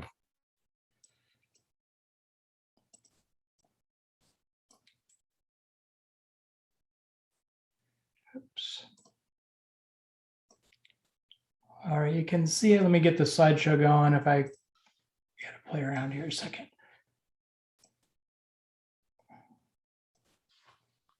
Okay. So like I said, good evening, everybody. My name is Bill Schutz. I'm attorney with Dennis Oliver Kelly out of Sacramento office. I know some of you well. Good, nice to meet the rest of you I haven't met before. I was asked to come here tonight to give an introductory quick overview of the redistricting process following the census from 2020. I know some of you are pretty familiar with California Voters' Rights Act and the process having gone through the transition from a at-large to a trustee area back in 2018. But I like to start this presentation with just a quote from the actual California Voters' Rights Act itself, which goes to the purpose of why it was put into place. An at-large method of election may not be imposed or applied in a manner that impairs the ability of a protected class to elect candidates of its choice or its ability to influence the outcome of an election as a result of the dilution, or the abridgment of the rights of voters who are members of a protected class. So basically, it prohibits at-large elections, which works to impair the ability of a protected class to elect the candidates, who influence elections. So this, as next slide really illustrates the difference between an at-large election versus by trustee area elections. And it beckons the question, why do we move to a trustee area election? Well, as that prior slide noted, the California Voters' Rights Act was enacted to prevent the use of at-large elections by local governments to dilute the vote of protected classes. And as this image to my left, it's the one without the boxes and letters. As that image illustrates, in an at-large system, all members of the board are elected by all voters of the district. And what that can mean or can result in is a group which makes up a majority of the voters in the district can elect the entire board, while a less than majority group may be unable to elect the candidates of their choice. So in this illustration, where you don't have the boxes, the lettered separation, you've got a green group and a blue group. In this illustration, they pertain to groups that tend to vote the same way for whatever reason. So there's a correlation between the group and how they vote. And in this illustration, there's 8 greens and 7 blues.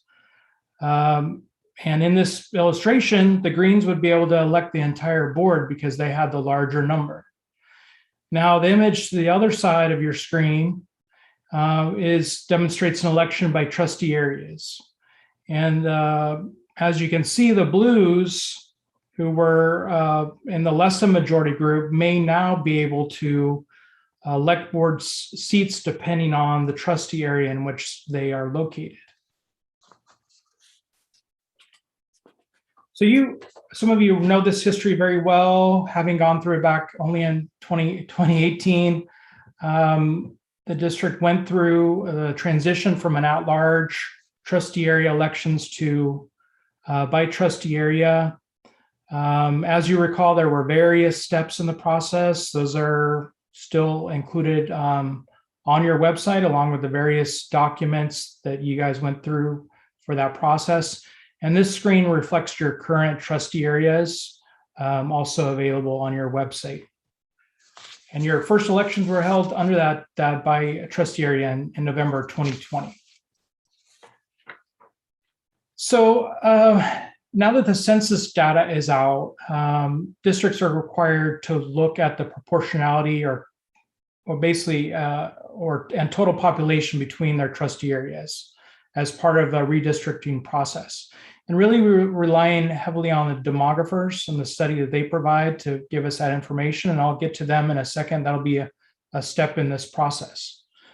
Now, as this table, so what does it mean, this proportionality requirement? Federal law requires that trustee areas contain equal population. It's been generally understood to mean that the most populous area may not contain more than 10% more population than the least populous area in order to satisfy that requirement. And as this table represents, that corresponds to your existing trustee area map, that we satisfied that requirement, and they're met the equal population requirement based on that study.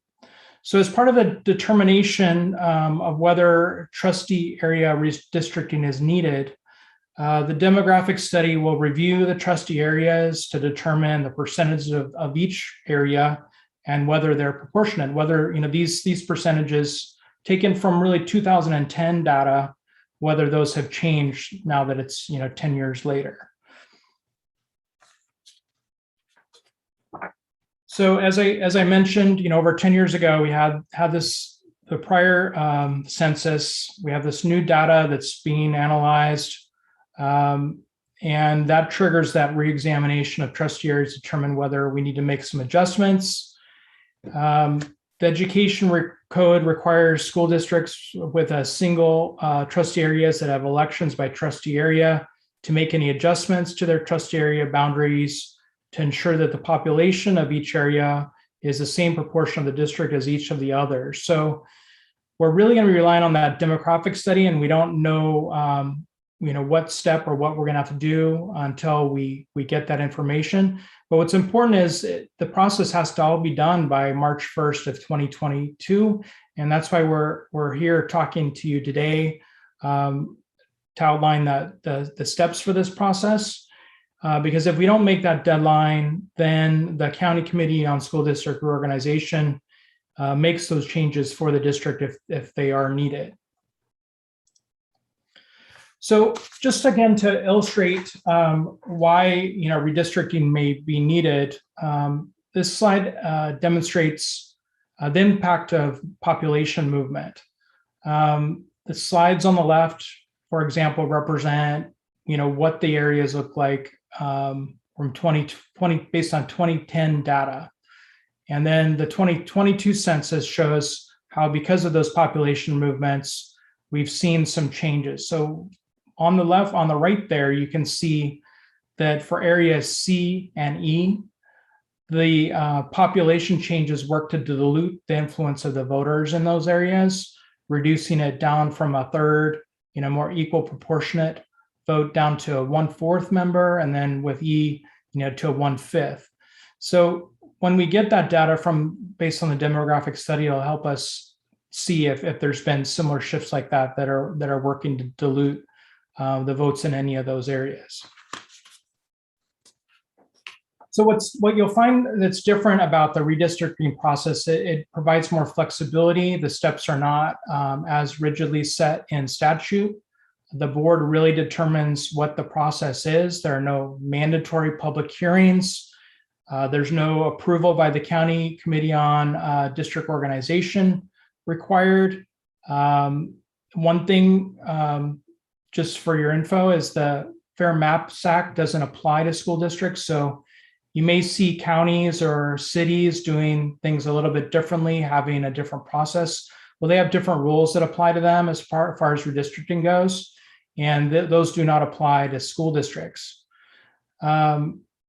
So unlike that initial change where you transition from an at-large to a by-trustee area, that won't require approval by the county committee. There's not the same level of multiple public hearings and steps that had to be followed.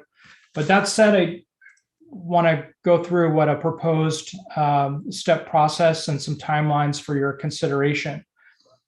This next slide is a two-phase approach. And the first is really triggered by where we're at now, evaluating those areas and needing to get a demographic study analysis of those areas and whether there's been some changes. And I know we're in the process, and Dr. Hildreth, I believe, will be a contract for a demographer will be coming back to the board at a soon to be coming meeting. So once that study is done, and there's some process in between there, presentations to the board and legal analysis, but based on that study, if we determine that no adjustment is needed, then we recommend the board adopt a resolution confirming that the areas are fine the way they are. But if we determine that some redistricting some adjustments is needed, then that next phase is to develop and adopt revised maps. And you'll find that process is a little bit like what you went through initially, in that there are multiple public hearings and meetings about adopting what those new maps will look like. So as far as like dates and timeframes, it's a little more detailed overview. Retaining a demographer is really that first step that we're working on. And then October, November, the demographer presents initial analysis to the board. Again, if no changes are needed, adopting a resolution at that point. And then December, February, if adjustments are needed, the demographer presents map options.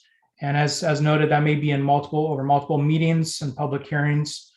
And then with a goal of adopting that trustee area map in January so that we can, make that March 1st. So we're building this in, we're starting it early to make sure that we get through the process, because right now we don't know what steps we're going to have to do until we get that info from the demographer. But it's important, to get it going now so that we make sure we meet that March 1st deadline. So that's really a quick overview of the process. The first step is really going to be getting that demographer data, and then we can, advise the board more about what needs to be done then, and more presentations from them. But legal will be involved throughout the process. and working with Dr. Hildreth and Monique to get everything done. Thank you, Trustee Schutz.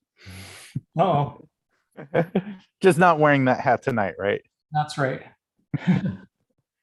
Yorgos, is there any public comment? No public comment at this time. Great. Then I'm gonna kick it off with a question that I had. I noticed the variation. There was it's a maximum of 10%, right? No, the highest to the lowest is 10%. Right. And it seems like most of the districts that from the maps we adopted 2 years ago were within 2 or 3% of each other, no more than, I think the total variance was like 5.62%. So unless the city grew by greater than what, 5 or 10% in a certain portion of the city, it's hard to imagine that our maps would change. Is that correct? And most of our maps look like they have room to absorb.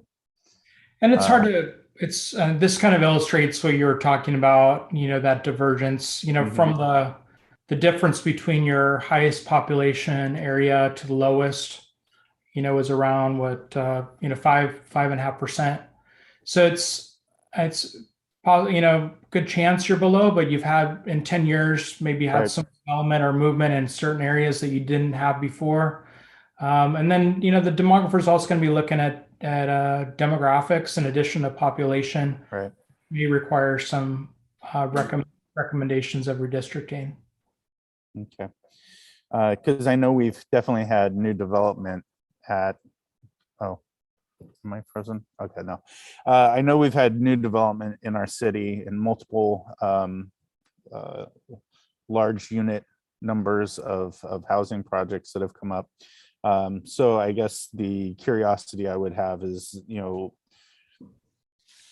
looking at the population, to me, it seems like there's not a big chance of it, but as you said, there might be a demographic breakdown that may warrant a change. So, thank you Correct, for that. because we're also looking at the population piece under the Ed Code, but we're also looking at the federal constitution and the requirements there. So we'll just have to wait and see, and it's kind of hard to be crystal ball, but Right. if we don't warrant any changes, then it's pretty simple. And even then, even if we have to make some changes, it's not as arduous as you went through when you transitioned to a trustee area for election in the first place. So that was, you recall, that was Yeah. a long. That was fun. Vice President Wong? For my own edification, can you remind us what the Fair Map Act is, even though it doesn't apply to us, just so others probably know, but I don't know what that is. It's just an act that applies to cities and counties and some other local agencies that has different requirements than applies to local school districts. I think, offhand regarding this process, they are required to take certain steps, including certain public hearings, similar to what you went through with that initial transition. I don't have it right in front of me, but that's the gist of it. And I mainly brought it to your attention so that if you see, hey, the cities or the county is doing something different, that's why. It's because they're required to, and you really don't have any requirements in the process. So you have a little more flexibility there. And what we provided though is some recommendations of some good practice of steps that we're recommending be followed. Yeah, I also ask as point of clarification because the public may say, hey, why is the district doing something that's different? And it feels like we're hiding the ball. So just really good for us to. Yeah, I appreciate that clarification. Yeah, it's just different requirements for different local entities in this case. Thank you. Great, thank you, Vice President Wong. Does anybody else have any questions or comments? No? All right. Hey, I appreciate your presentation. It was rather quick and painless. We appreciate it. Well, thanks everybody. So good to see you, and we'll see you again before long. All right. Thank you, Bill. All right, moving on to the consent agenda. Is there any items to be removed from the consent agenda? Speak now, forever hold your peace.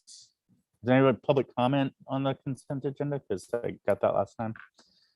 All right. All right, can I get a motion on the consent agenda? Moved by Clerk Venegas, I second. seconded by Vice President Wong. Vice President Wong. Aye. Trustee Kirby Gonzalez. Aye. Clerk Venegas. Aye. And Trustee Barnes. Aye. And I too vote aye. All right, now let me get down to action items, whatever they may be. Okay, action items. P1, adoption of resolution number 21-22 -06, sufficiency of instructional materials, Williams Act, Assistant Sup of Ed Services, Stan Moisich. Yes, thank you. The public hearing was conducted as required, and we are asking the board to adopt resolution 2122-06 stating that we are in compliance. Move. Unless there's a question, sorry. First, let me ask, is there public comment? Okay, thank you, Yorgos. Motion by Vice President But Wong. the rest of the board might have a question. They had a chance to speak in the public hearing. I Second by Trustee Kirby Gonzalez. We'll go Vice President Wong. Aye. Trustee Kirby Gonzalez. And Clerk Venegas. And Trustee Barnes. Aye. And I too vote aye. Okay, action item is done. P2, approval to upgrade bells, clocks, and paging system at Elkhorn Village Elementary School. Assistant Sup Stan Moisich, Ed Services. And currently Elkhorn Village is running 2 different systems for their clocks and speaker systems throughout their school. The exterior system is on a digital system that was installed a couple of years ago. This system is managed by the technology department using web interface. The interior bells and speaker system is on an older analog system that is maintained manually through the maintenance and operations department. This project would put the school site on a complete up-to-date digital system, so the school site leader, with support from the technology department, would be able to manage the bells and emergency announcements. And we ask for your approval of this project. All right, is there any public comment? No? All right, thank you. I do have a question, and it is when we decide to, because we have Measure Z funds and we've already decided that we want to upgrade Elkhorn and basically renovate that school, will we be able to keep this new system? That's a good question. I think my director of technology can help us with it. So I have Brian Go ahead, Briggs Brian. on the phone. I am here. Good evening, Board of Trustees. Yes. I love your podcast voice. Okay. We're just gonna make it every single time you talk, Right. Brian. We're just gonna keep on asking questions. Okay. Just more and more. Yeah, the units that we would purchase are affixed to the wall. We'd be able to take them down. A lot of this that is being installed is also the wiring. So that's going to be in the walls and like attached. So those are inside. So mainly when it comes to a remodel, we can just take off the units, set them aside for so they're protected. And when it comes back, we can just put them back up. Great, thank you. Any other questions? Maybe the Elkhorn mamas like the dual system. We don't. All right, I guess I'm gonna ask for the Elkhorn mom to make a motion. Oh, yeah. Okay. I motion. I move. Motion to approve is by Trustee Barnes. Aye. Second by Clerk Venegas. Trustee Barnes. Aye. Clerk Venegas. Trustee Kirby Gonzalez. Vice President Wong. Aye. And I too vote aye. All right.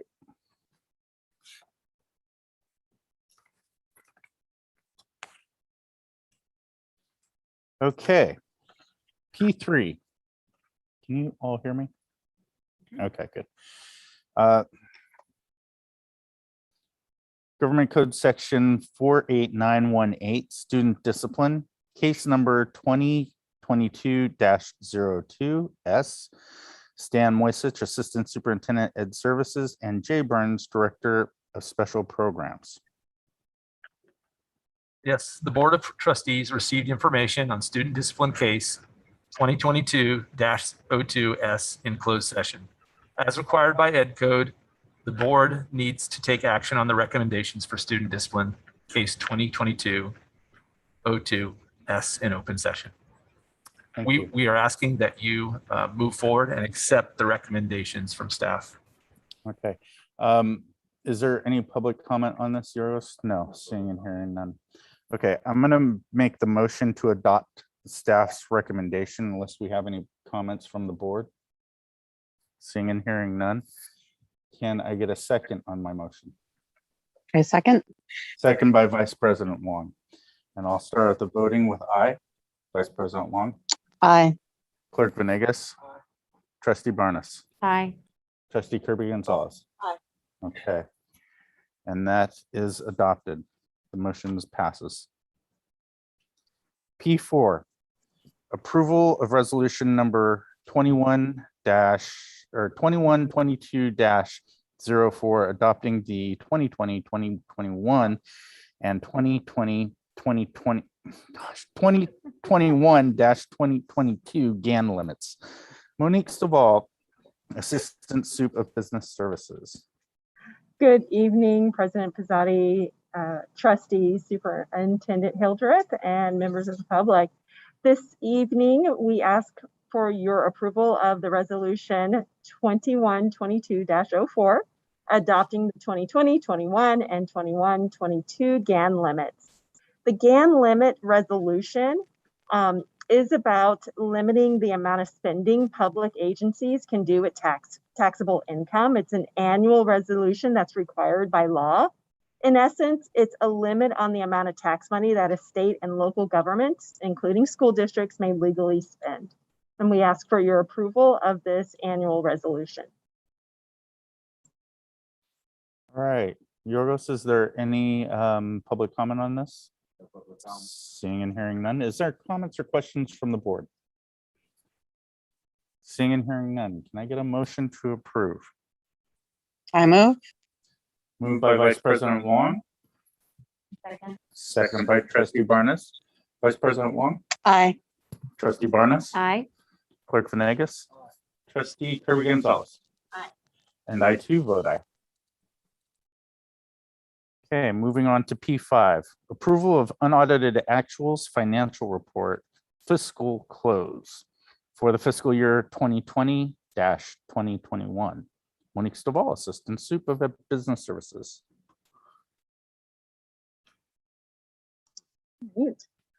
Good evening again. We come to you with requesting your approval of the 2021 unaudited actuals. We'll share my screen. We do have a brief presentation, which will cover a summary of the unaudited actuals for the 2021 school year. Detailed information can be found in the board packet. We like to begin all of our budget presentations by reviewing the annual budget cycle.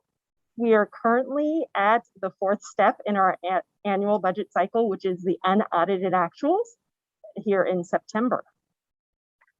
We'll take a moment to review what we'll review with you this evening.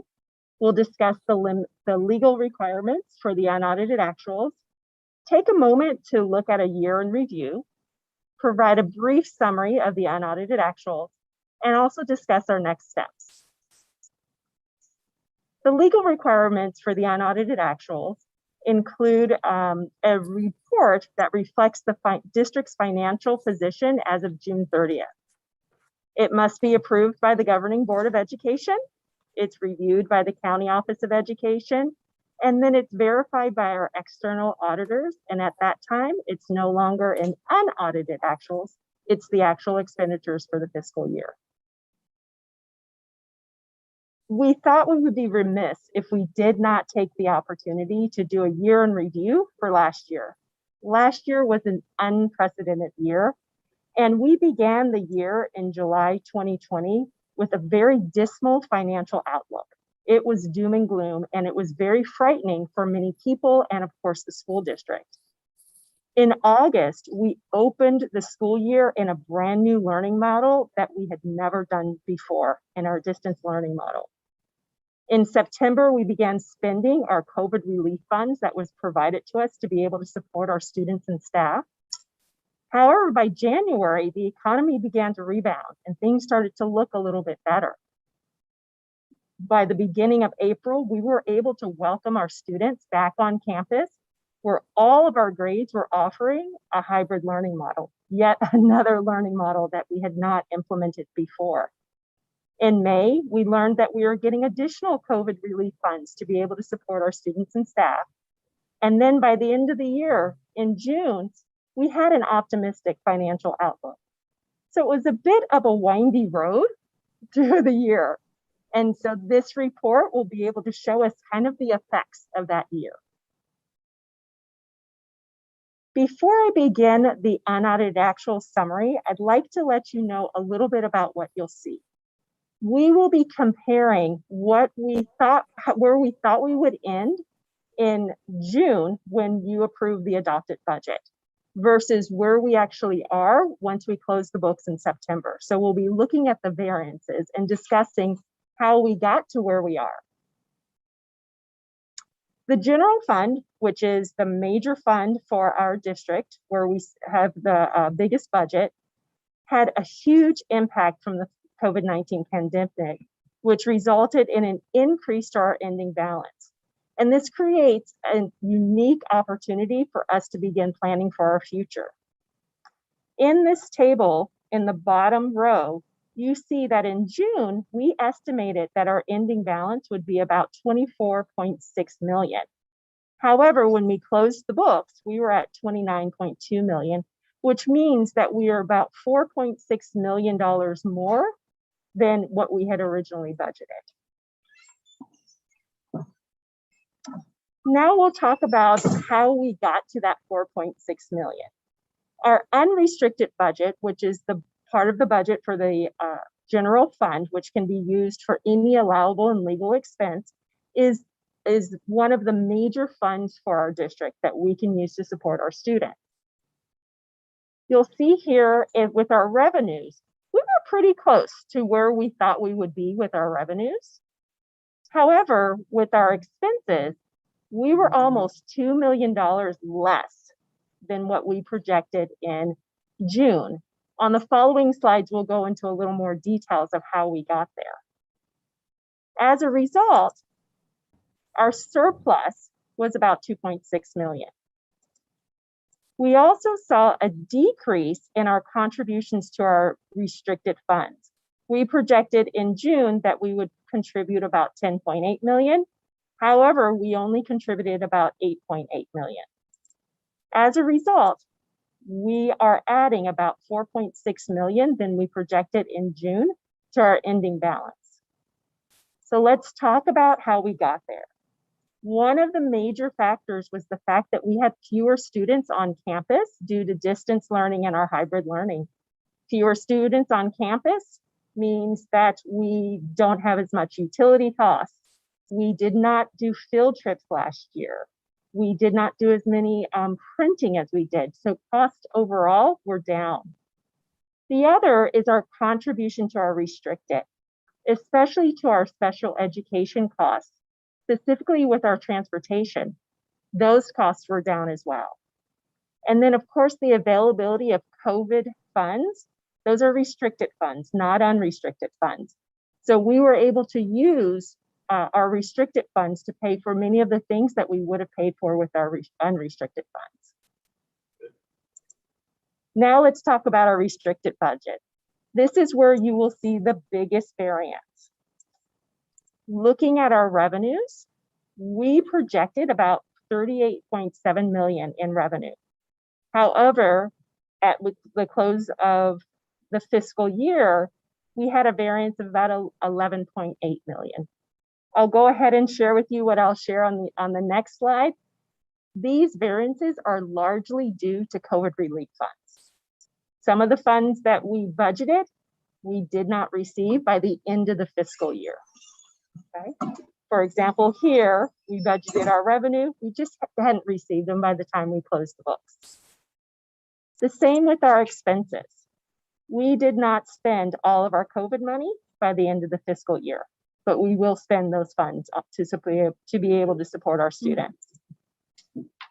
As a result, instead of a deficit or an $11 million deficit, we are looking at a $6 million, which is about a $5 million variance. We discussed on the previous slides about not contributing as much to our special education programs, and so that was down about 1.9 million. As a result, the variance in addition to our ending fund balance is 3.1 million. So a pretty big swing there. On the next slide, we'll talk about how we got there. We'll go to the next slide. There we go. So as I shared, main reason is due to, sorry, my clicker is going backwards. There we go. Is due to the fact that we're awaiting our COVID relief funds. And we simply did not spend all of the budget COVID relief funds last year. That will carry over into this year to ensure that we're providing the services that we said we would provide to our students and staff. So now that we have this variance and we are able to add to our ending fund balance, we really need to begin planning for our future. And we recommend focusing on 4 key areas for our future. The first is stability. We need to make sure that we're maintaining financial stability and having a sound financial management to be able to support student success. We also need to focus on our facilities. We and our community, we've done many investments into our facilities over the years, and we need to make sure that we're maintaining our facilities. We also need to look at our future costs.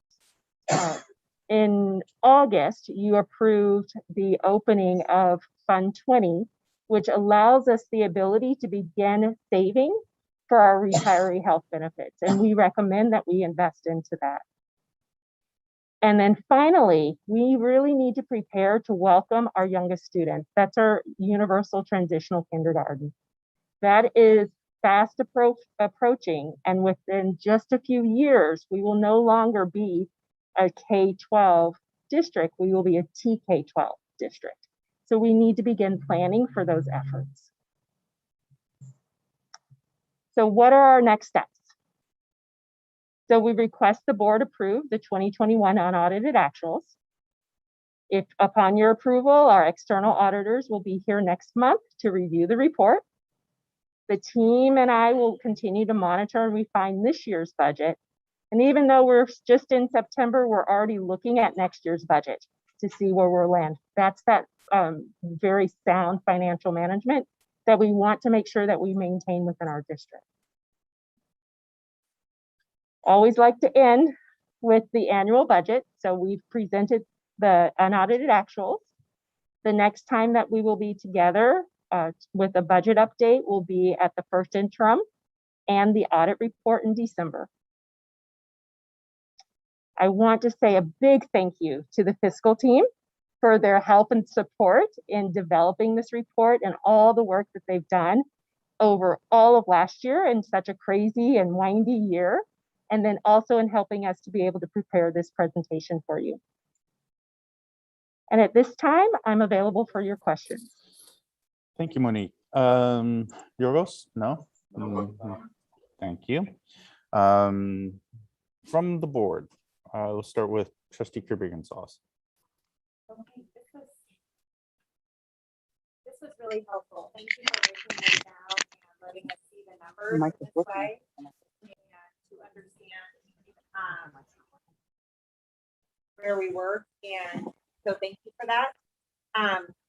2 things. One is when we talked about saving, I wanted to make sure on students who qualify for special education, it looks like a big clear that was transportation.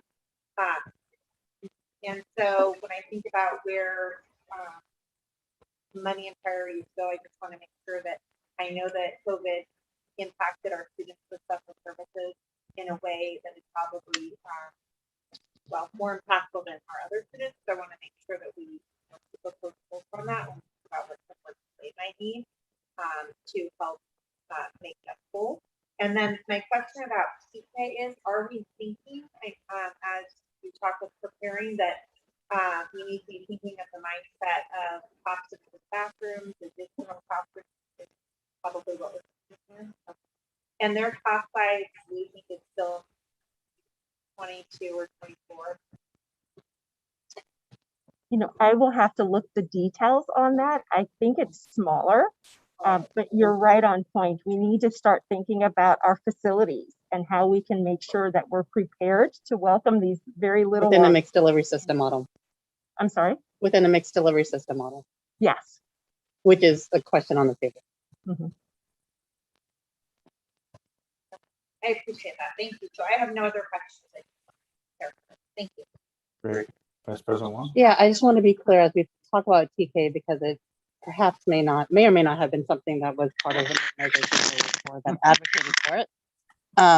But we really actually are supporting mixed delivery just because the complexities of facilities and the capacity, right? So I have shared with Dr. Hildreth and what we're thinking about statewide as we think about mixed delivery because we've never done it before. And then there's I mean, I know that it's on your mind because we have to rebench.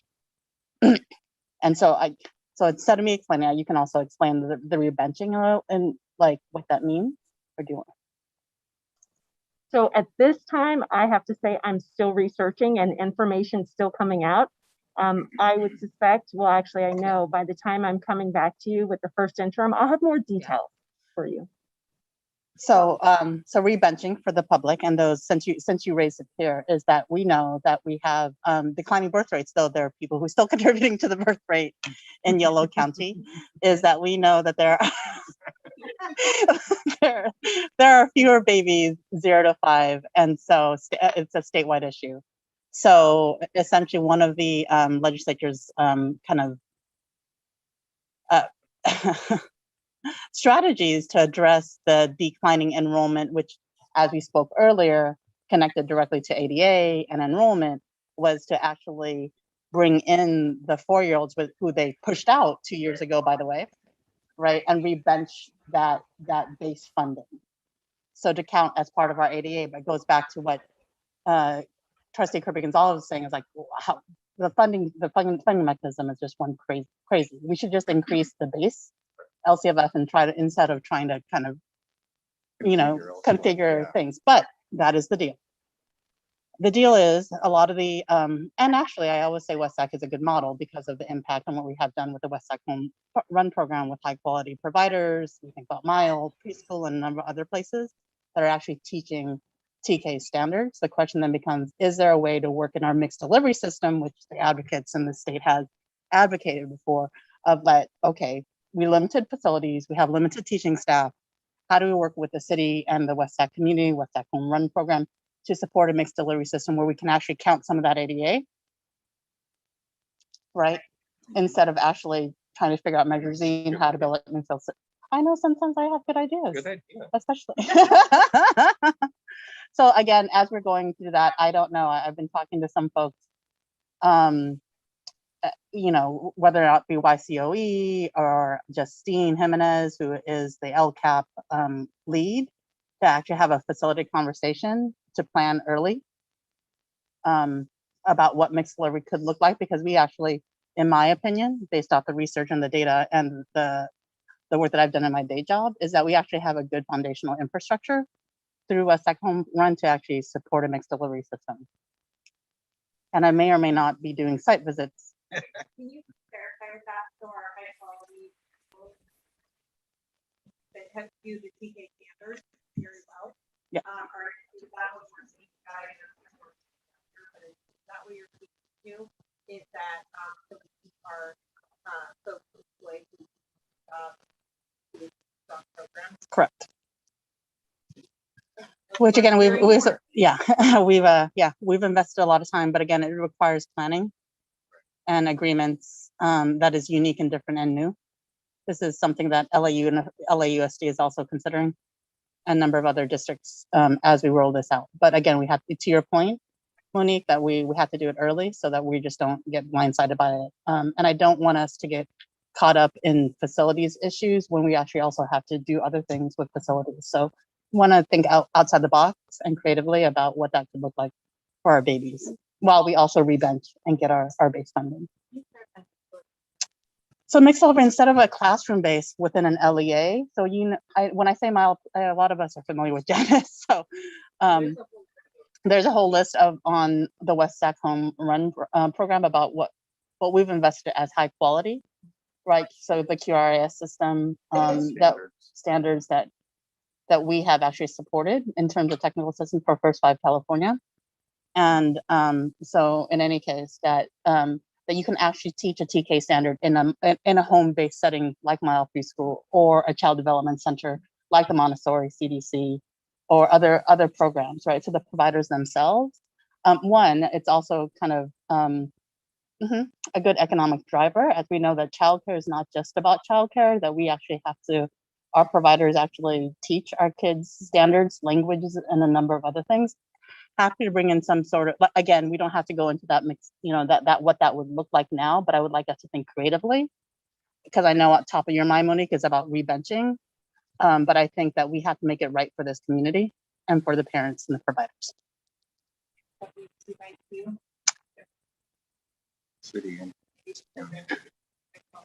Yeah, I'm not yet sure if it's on their radar. It's just all I think about. All I've thought about since I've joined First Five California. So it's top of mind for me. Thank you, Vice President Wong. Any others?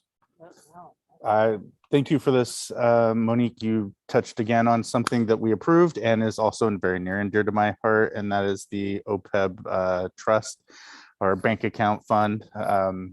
For that, I've been talking about this for a long time, and I hope that we have the wisdom to put a good chunk of money aside in that, because like a faucet, I use the analogy of a faucet. On a rainy day, we can turn that faucet on and use it, and this money will save our general fund. Once we put it into the savings account, it'll save our general fund when we really, really need it. So I hope that the board can prioritize that when it comes time, because it's very, very important. Is there any other comments? All right. I move if there are no other comments. Thank you, Vice President Wong, and I will second. Vice President, oh, sorry. Trustee Barnes. All right, Trustee Barnes. Aye. Clerk Venegas. Vice President Wong. Aye. And Trustee Kirby Gonzalez. Aye. And I too vote aye. Thank you, Kristen. Okay, moving on to board governance. Q1 resolution 2122-09 Filipino American History Month. I will read it because I have it sitting in front of me. Put glasses on. Resolution number 2122-09 Filipino American History Month. Whereas the celebration of Filipino American History Month in October commemorates the first recorded presence of Filipinos in the continental United States, which occurred on October 18th, 1587, when Luzones Indios came ashore from the Spanish galleon Nuestra Señora de Esperanza and landed at what is now Morro Bay. And whereas providing an opportunity to examine Filipino American history and culture, Filipino American History Month highlights the achievement and contributions of Filipino Americans and the economic, cultural, social, and patriotic contributions they have made in countless ways towards the development of our state and our country. And whereas in light of the momentous historical events and current issues that affect Filipino Americans, the 2021 theme for Filipino American History Month marks the 50th anniversary of the first Young Filipino People's Far West Convention, meeting that took place at Seattle University in 1971 and brought over 300 young Filipino American participants from the West Coast of the US. The convention is hailed as the beginning of the Filipino American movement. And whereas this initial meeting would result in a series of conferences that would later become known as Filipino People's Far West Conventions, which were held annually between 1971 and 1982 in places like Seattle, Los Angeles, Stockton, and Berkeley. And whereas the conventions were an organizing space for community and youth activists that helped bring issues like Filipino farm workers' rights and anti-martial law to the forefront of the Filipino American movement.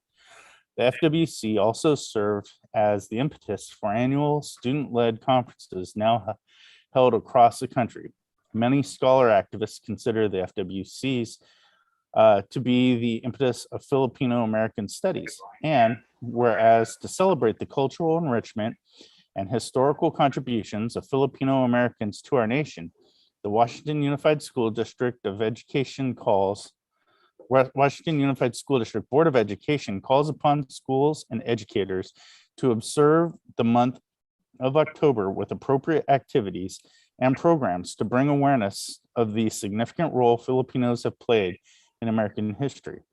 Now, therefore, be it resolved that the Washington Unified School District Board recognizes the month of October at 2021 as Filipino American History Month in honor and recognition of the achievements and contributions of Filipino Americans throughout the United States of America. Passed and adopted by the Washington Unified School District Board of Education on this 23rd day of September 2021 by the following vote. All right, is there any public comment on this, Yorgos? Great, is there any comments from the board? Seeing and hearing none, is there a motion to adopt this resolution? I move. Moved by Trustee Wong or Vice President Wong. Is there a second? Second by Clerk Venegas. Clerk Venegas. Trustee Barnes. Aye. I too vote aye. Vice President Wong. Aye. Trustee Kirby Gonzalez. All right. Passed. The resolution is adopted. Moving on to approval and recognition of resolution number 2122-10, National Bullying Prevention Month. Who has that one?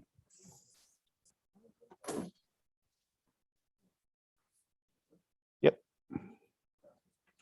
Oh, this computer sign. Here, why don't you? Here you go. Yeah, I pull it up. You don't have to put a sticker in front of your. Okay. Am I up? Yeah, we hear you. All right. So I start with this part. Resolution number 2122-10, National Bullying Prevention Month. Whereas the Washington Unified School District believes that all students have a right to be safe to a safe and healthy school environment. District schools in West Sacramento community have an obligation to promote mutual respect, tolerance, and acceptance. Whereas the Washington Unified School District will not tolerate behavior that infringes on the safety of any student or staff. A student or staff member shall not intimidate, harass, or bully another student through words or actions. Such behavior includes direct physical contact, such as hitting or shoving, verbal assaults, such as teasing or name calling, and social isolation or manipulation. Whereas the Washington Unified School District expects students and staff to immediately report incidents of bullying to the principal or what's that word? Which one? Sorry. Oh, designate. The designee.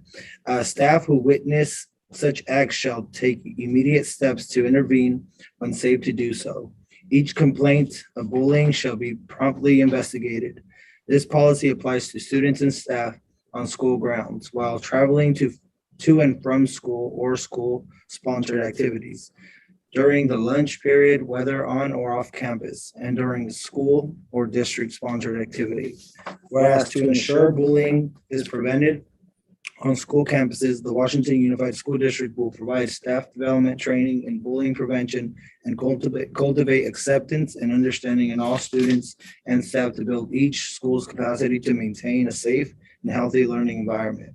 Whereas the district and staff shall discuss this policy with staff and students in age-appropriate ways and should assure them that they need not endure any form of bullying. Staff and students who bully are in violation of this policy and are subject to disciplinary action. Therefore, be it resolved that the Washington Unified School District Board recognizes the month of October 2021 as National Bullying Prevention Month by committing to focus on eliminating any form of bullying and providing safe, healthy learning environments for our staff and students at school, while online and in the community, and passed and adopted by the Washington Unified School District Board of Education on this 23rd day of September 2021 by the following votes.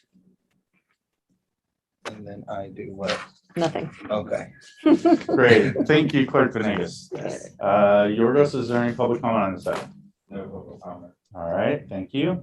Do we have a comment from the board? No? Seeing and hearing none. Do we have a motion to adopt this resolution? Moved by Clerk Venegas. Second by Trustee Barnes. Clerk Venegas. Trustee Barnes. Aye. Vice President Wong. Aye. Trustee Kirby Gonzalez. Aye. And I too vote aye. All right, the resolution is adopted. Moving on to Q3, the approval and recognition of resolution number 2122-11, National School Lunch Week. Who has that one? Okay. Trustee Barnes, go right ahead. Resolution number 2122-11, National School Lunch Week. Whereas the National School Lunch Program is the largest federal nutrition program providing support for advanced practices in nutrition education in schools. Whereas this National School Lunch Program is dedicated to the health and well-being of our nation's children. Whereas the National School Lunch Program has been joined through the years by many other excellent child nutrition programs.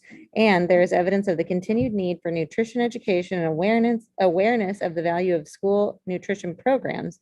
And whereas more than over 1,500,000 school lunches, and breakfasts are served annually to students throughout the Washington Unified School District. Whereas approximately 70% of Washington Unified School District students qualify for free or reduced meals, which include the National School Lunch Program. Whereas the Washington Unified School District Board of Education continues to recognize and takes great pleasure in commending the tireless food service professionals who accept and meet the daily challenge of providing school lunch to our students. And therefore be it resolved that the Washington Unified School District Board recognizes October 10th to the 16th of 2021 as National School Lunch Week, passed and adopted by the Washington Unified School District Board of Education on this 23rd day of September 2021 by the following vote.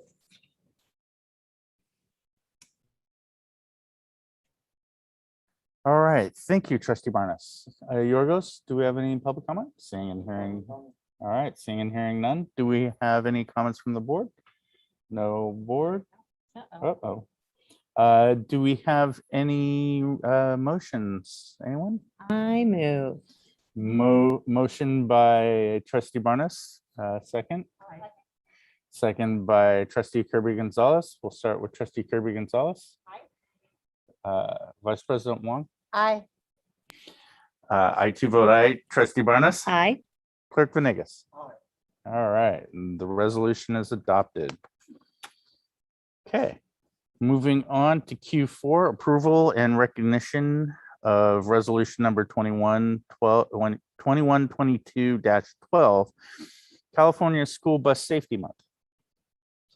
Whereas the Washington Unified School District Transportation Department delivers and transports students to and from school in buses, and each driver, through their ability to make the drive safe and secure, to make the drive a safe and secure one, plays an important role in an educational day of students by setting an example of professionalism and positive adult behavior. And whereas school bus drivers undergo extensive training in the classroom that covers important procedures, including the state laws, defensive driving, student management, emergency evacuation drills, and school bus safety lessons. And the Washington Unified District Transportation Department plays an important role in promoting and offering several driver training programs and workshops. And whereas school bus drivers must constantly stay alert, especially in traffic and bad weather, they must drive defensively in awareness of inattentive or disrespectful drivers. They must exercise particular caution when children are getting on or off the bus. They must maintain order on their bus and enforce school safety and student conduct standards. And they must accommodate the special needs of students. And whereas the award-winning Washington Unified School District Transportation Department employs over 20 bus drivers and maintains a fleet of approximately 30 buses that transport students to their respective schools, including special needs students over tens of thousands of miles annually, and safely delivers them to their schools and homes. Therefore, be it resolved that the Washington Unified School District Board recognizes the month of October 2021 as California School Bus Safety Month, recognizing the excellent service to the staff and students of the Washington Unified School District, passed and adopted by the Washington Unified School District Board of Education on this 23rd day of September 2021 by the following vote. Is there any public comment on this, Yorgos? Okay. Do we have any comments from the board? No? Okay. Do we have a motion from the board? I will move. Is there a second? I will second. Second by trustee Barnes. We'll start with Vice President Wong. Aye. Trustee Corrigan Gonzalez. Trustee Barnes. Aye. Clerk Venegas. Aye. Okay. Still I here. vote aye. You So, have to vote, yeah.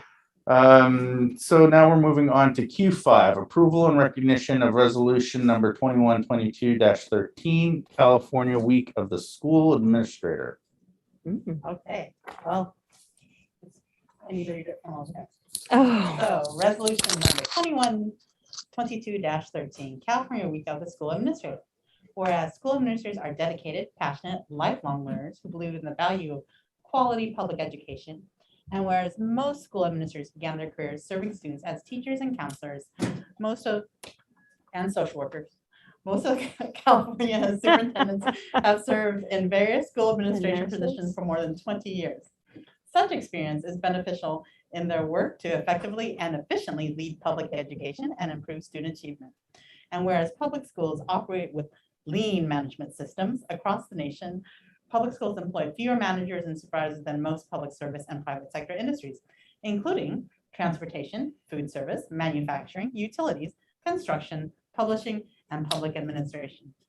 And whereas school leaders must partner with and depend on a network of support from school communities, fellow administrators, teachers, parents, students, businesses, community members, board trustees, colleges and universities, community and faith-based organizations, elected officials, and district and county staff to promote ongoing student achievement and school success. And whereas the state of California has declared the second full week of October as the week of the school administrator in Education Code 44015.1, and whereas the future of California's public education system depends upon the quality of its leadership, therefore be it resolved that the Washington Unified School District Board recognizes October 10th through 16th, 2021 as California Week of the School Administrator, honoring the contributions school administrators make to successful student achievement. All right, thank you very much. Is there any public comment on this? Seeing and hearing none, is there any comments from the board? I move. Moved by Vice President Wong. Is there a second? Second. Second by trustee Kirby Gonzalez. We'll start with trustee Kirby Gonzalez. Aye. Good, good. Vice President Wong. Aye. Al sound is out. Sure. I do vote aye. Oh. Trustee Barnes. Aye, sorry. And Clerk Venegas voted He was looking aye. at me. We're getting a little skippy here. Okay. Well, it's like community computer now. Q6 is approval and recognition of the resolution number 2122-14, National Custodial Workers Appreciation Day. Okay, that's me. Okay, whereas custodians arrive at school long before anyone else and leave after all staff later in the evening. Whereas custodians operate behind the scenes and are often underappreciated for the hard work they do day after day to keep our schools clean and well maintained. Whereas custodians are required to do many tasks at the school that many would not do themselves, and custodians do them with grace and without complaint. Whereas custodians in the Washington Unified School District perform a long list of behind-the-scenes jobs that are very important to the operations and support of the school, but often go unnoticed. Whereas custodians frequently go beyond the call of duty to help keep schools sanitized and disinfected that can cause illness, especially during a global pandemic. Whereas custodians contribute invaluable work in that they contribute to important first impressions in the appearance of our schools and district office buildings. Whereas schools in the Washington Unified School District would not function properly without our outstanding custodial staff. Therefore, be it resolved that the Washington Unified School District Board recognizes October 2nd, 2021 as National Custodial Workers Recognition Day in honor and recognition of the work that our custodial workers do to keep our school environments well maintained for the high quality instruction to take place. And passed and adopted by the Washington Unified School District Board of Education on this 23rd day of September. Gotcha. Thank you so much. No public comments. All right, any board comments? Seeing and hearing none. Motion I move. moved by Vice President Wong. Is there a second? I'll second. Second by Trustee Kirby Gonzalez. Trustee Kirby Gonzalez. Aye. Vice President Wong. Aye. I too vote aye. Trustee Barnes. Aye. Clerk Venegas. Aye. All right, we got it. The resolution is adopted. We are now moving on to board and superintendent comments. Let's go to Superintendent Hildreth. Thank you, President Pizzotti and trustees. I want to take this opportunity to start with giving an update about our testing and vaccine clinics. And want to start with the fact that we definitely recognize the Herculean efforts of our staff in maintaining a positive school climate, despite the challenges that the pandemic has caused. I especially want to acknowledge the efforts of school administrators to ensure that notifications are sent to staff and families and contact tracing procedures are followed. WUSD continues to expand and strengthen its capacity to offer such a large variety of testing and vaccine opportunities for students, staff, and the community. Our district is one of the few that offers 3 to 4 clinics on a daily basis at various school locations. We want the public to know that we are diligently monitoring the data and are in contact with Dr. Sisson and the Yolo County Public Health team. It seems that most of the positive cases are community transmissions and the minority are in-school transmissions. We appreciate the thoughtful and solution-oriented conversations that we had with PTO leaders yesterday. Our school site parent representatives shared information about successes and challenges at each of our schools. And one common message was that there is some confusion about the different guidelines and protocols. To assist with resolving these concerns, WUSD is working with Yolo County Public Health to create informational videos and user-friendly charts to provide information regarding testing procedures and quarantine information. So we hope to be able to share that as soon as possible. We want to give a big thanks to our human resources team for all of their continued efforts. And since August 5th, WUSD has administered 7,583 tests, and we have administered 128 vaccines. We will continue to provide testing and vaccine opportunities for our community because we know how important that is in having that testing and making sure vaccines are available. So please visit our WUSD testing and vaccine web pages via the address on the screen and share this information with your fans, your friends, and family. I also want to give an update about our youth sports and extracurricular activities and guidance. So on September 1st, CDPH updated its guidance for K-12 schools to include requirements for school-based sports and extracurricular activities. However, there were still some questions about this process. And so on September 9th, Yolo County Health provided supplemental COVID-19 guidance on sports and extracurricular activities. The purpose of the guidance was to reduce the incidence and spread of COVID-19 infection in Yolo County by supporting a safer environment for all who participate in sports and other extracurricular activities. So what we're doing in WUSD for indoor sports and extracurricular activities is that we are requiring that our students are tested at least once per week. We're starting with our high contact sports. So right now we're testing for water polo, football, and volleyball as examples at the high school, and at the middle school level for flag football and volleyball.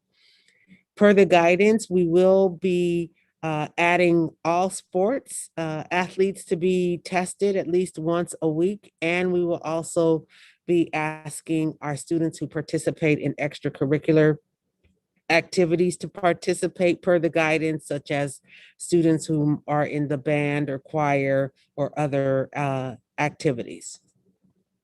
Next slide.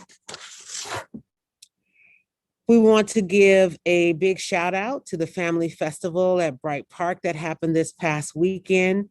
We are so thankful to all of our community organizations who are involved in making the Family Festival such a great success. It was always special to see so many members of our community coming together for a fun-filled day and to take advantage of the amazing resources and opportunities available to all. Another big shout out to all our employees who attended the event and represented WUSD in our community, including the human resources team who was advertising a variety of vacancies within our district. Which brings us to the next topic, which is job opportunities. We want everyone to get the word out that we are hiring in WUSD for a variety of diverse positions, offering great salaries and amazing benefits. We have an immediate demand for substitute teachers, paraeducators, youth outreach specialists, school crossing guards, and special ed bus attendants. If you or someone you know is looking for a great opportunity to jumpstart a career in public education, give us a call today. WUSD wants you to join our team. Next slide. As we talk about the supports that we want to provide for our students, we have another funding source that is available to us called our ESSER III funding. This is the Elementary and Secondary School Emergency Relief Act. And we need to prepare a plan so we can ensure that the way that we're utilizing these funds is based on input from the community. The ESSER III plan addresses students' academic, social, emotional, and mental health needs, as well as any opportunity gaps that existed before and was worsened by the COVID-19 pandemic. Our team hosted the first series of meetings earlier this week on September 21st, and the next series of meetings are coming up on September 28th. Dates and times can be found on our website announcement feed and the district calendar. So we hope that you will join us. And we know that it is Hispanic Heritage Month, And so to kick off National Hispanic Heritage Month, the Washington Unified Board of Trustees, myself, together with West Sacramento Councilwoman Karina Orozco, and members of the City Council, along with Mayor Martha Guerrero, were joined by KCRA3 anchor Leticia Ortiz for a bilingual virtual read-along with students from Elkhorn Village Elementary. Ms. Ordaz's true life story of achieving her dreams is captured in That Girl on TV Could Be Me, the journey of a Latina news anchor. The second book read was Mr. McCaw's Paleta Adventure, and it is a special touch and feel book that takes children on a magical journey.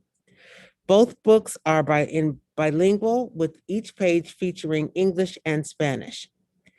Throughout this month-long period, WUSD is proud to celebrate the rich culture, achievements, and celebrations that Hispanic people have contributed to shaping our communities, expanding our country, providing leadership and innovation in settings of laboratories and industries to boardrooms and classrooms.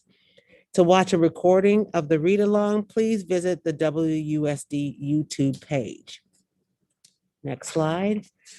And that is it for my comments. And as always, just very thankful for all that everyone is doing to support our students and families.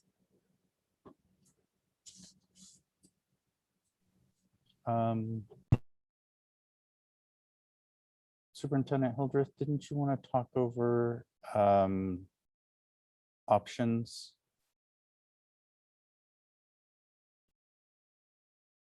Yes. You did. Yes, I also wanted to get input from the board in terms of our options we discussed at the last meeting about public comments, and thinking about the ways to ensure that the comments that our public is making, that we are aware of it and that we're sharing that information. And so there are 3 options that we have to consider. We can keep the current process, which we have been utilizing for the past several board meetings, which is where the board president has received the public comments that are sent to us and we read them during the meeting. The option 2 would be to ask the public to submit their public comments via voicemail, and then by a certain time, and then their comments would be played during the meeting. And then the third option would be to have our those who wish to submit a public comment in writing can submit it, and it would not be read, but it would be entered into the minutes that we approve, and all board members would have a copy of the public comment so they would know what the comments were before a board agenda is, the minutes from a board meeting is finalized.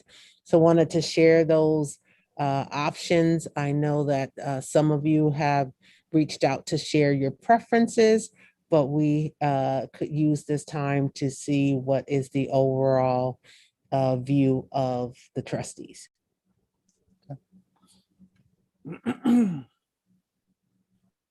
Do any of the trustees want to share maybe their thoughts in their comment times?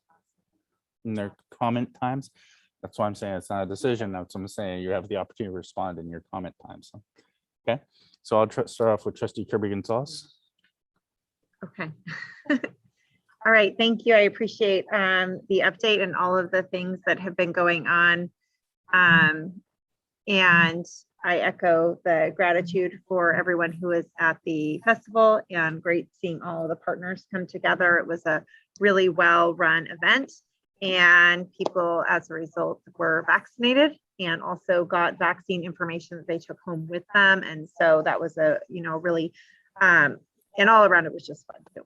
So I do want to kind of piggyback on that with county conversations. I think it would be really important for the county to have some parent information nights on youth vaccines as we think about our high school students and our kids who are 12 and over who are eligible right now. I think that there are families who have a lot of questions, and it would benefit them to have a forum with some medical professionals that could maybe go over some of the concerns that parents might have, give some of the information on the vaccines and some of the data. So I encourage us to have a conversation with YOLO. I think the way it was done before with the county was so good. And so it'd be nice to have a specific one then for parents of the lens of their youth. With that also, it is Suicide Prevention Month. And I think about our gun awareness information that was supposed to go out for gun safety. And my hope is that that can go out, maybe if it's an attachment to something that's already going out with suicide prevention or with this board meeting, even so that it gets into parents' email inboxes. I really think it's critical that we have that information out and that our families are being made aware of the dangers of not having secure storage with firearms if they choose to have them. And I want to thank President Knapp for giving his thoughts this evening. I know that this is a very challenging time, and when we celebrate and talk through the good going on, I do know that there's a lot of hard going on and a lot of stress. And so thank you for your comments this evening. And I would also encourage, as we talked about just now, it came up with the youth sports getting tested once a week. I would really encourage those students, athletes, and others who are in more high risk situations to test twice a week. It's at River City High School every single day. My own children test twice a week, once at school and then once at River City. And so, and I take them. So I know that the capacity is there for our, especially for our athletes who are doing some of these close contact sports without masks.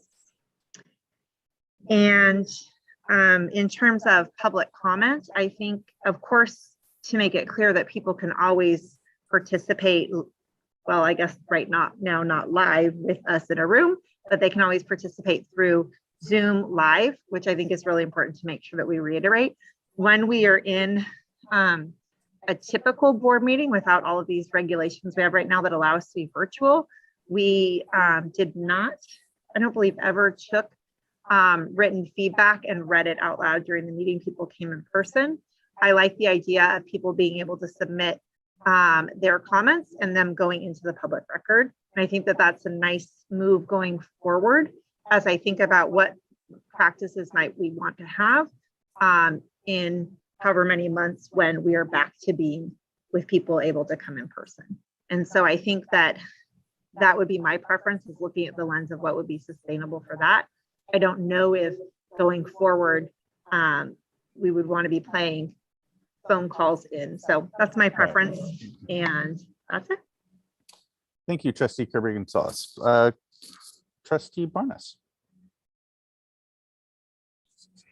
Thank you. So let's see. What did I write? I wanted to start off with, I've been able to be involved with some fun, including the Fall Family Festival activities in the community, and see some of the non-COVID related activities we've been able to do at our schools, which has been really exciting. And I really appreciate all of the things that our kids and families have been able to do collaboratively and safely, whether it's testing or through masks, or I'm sorry, wearing masks or being vaccinated based on eligibility. I do feel like we've been able to do those things successfully, and that makes me really happy. I love seeing what's happening at Riverbank, the programs that they're doing there. I've been able to talk with the principals there and communicate with them a bit and talk about what they've been putting forward. And I just love seeing some of that KYHFOOTY. And then also incorporating some of their older classrooms. I think it's a great idea to have them participate and think about how they can creatively be proactive in their school activities with some of the younger ones. So that's super cool. Again, I want to reiterate the jobs, the COVID tracing jobs, the testing jobs, all of that that's available. Please check it out if you're at all interested, because there's a lot of availability there. Oh, and I was also going to say thank you to, there has also been a lot of community members delivering some water to Riverbank, to the kids during this time. I know the fountains were off for a while, but I understand they've been turned back on as we've been able to allow kids to utilize the drinking fountains and refill their water bottles again. So thank you to the community for coming together for that. I think everything else we've mentioned. I also did want to say thank you to President Knapp for mentioning all of the things and suggesting that we do this collaboratively. There are a lot of things to address, and I think we'll continue to have those communications. And I hope that we always, come back to each other and see what's working and what's not working, and how we can safely assess and reassess. Because it's a big animal. The Hispanic Heritage Month kickoff was a huge highlight. I loved seeing that. I loved seeing the kids participating. And I'm excited about the fact that we have these books to read. Lucy gets to read them in Spanish and English, since she's reading finally both in second grade. So it's really fun to see her catch up in Spanish and then also in English and read both languages. So thank you to Leticia for writing those. And we got our own copy about a year ago. So we started practicing then, and it was really nice. I think that's everything. So thank you. It's been a fun week. Oh, and then, as far as the options for submitting public comment go, I do really like the idea of being able to submit via email or a document that could be saved into public record. I think that's a great way to go. Great, thank you.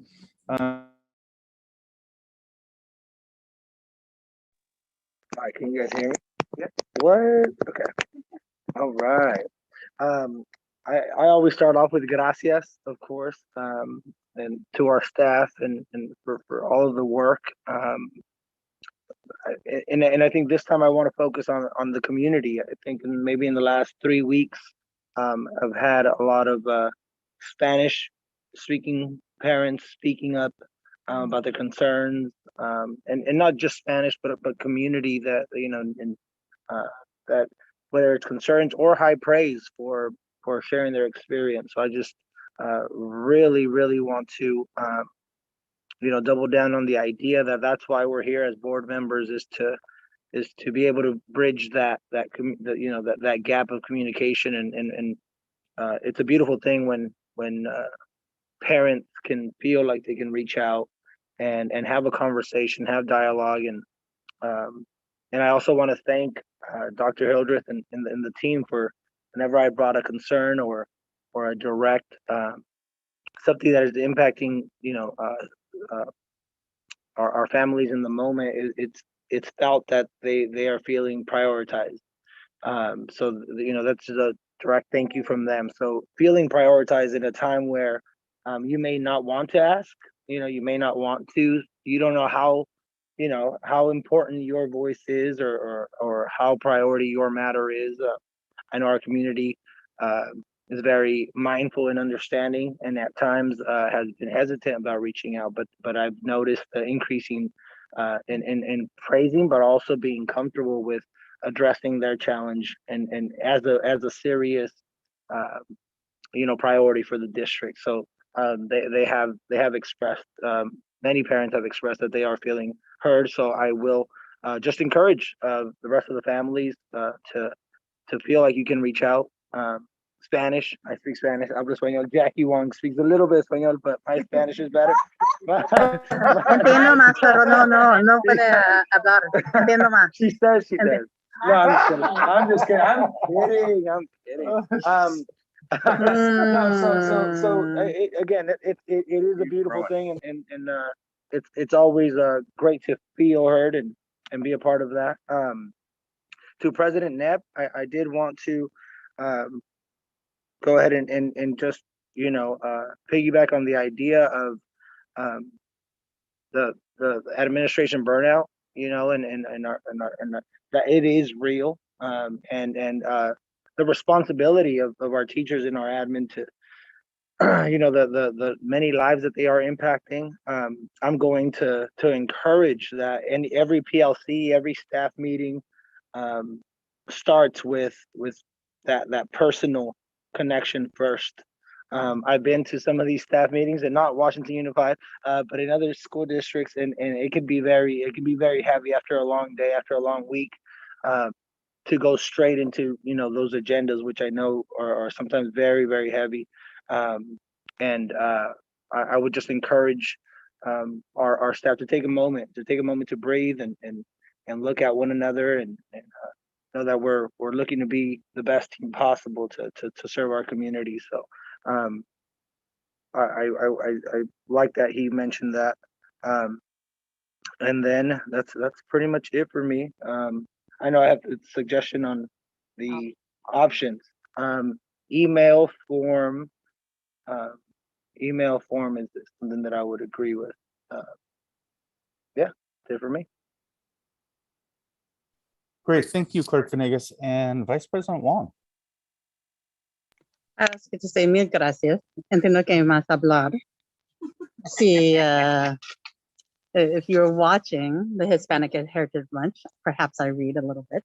So thank you to our partners with the city and Leticia for actually organizing that in short turnaround. Thank you for staff who actually turned around in 2 days or so. So I just want to acknowledge kind of a fabulous staff. And I also want to acknowledge that I know last year we were worried about student health, but we're also worried about when coming back about staff health, and not just teachers. I hear that from President Knapp, but also our classified and everybody in this room, right? So how are we taking care of ourselves? How are we actually supporting the mental health and well-being of all our staff in this really kind of traumatic time? So I appreciate that, President Knapp brought it up both for teachers and for ministers, but I would say our classified and everybody on. I've talked to our food service workers, a number of other, they are feeling it. Our kids are feeling it.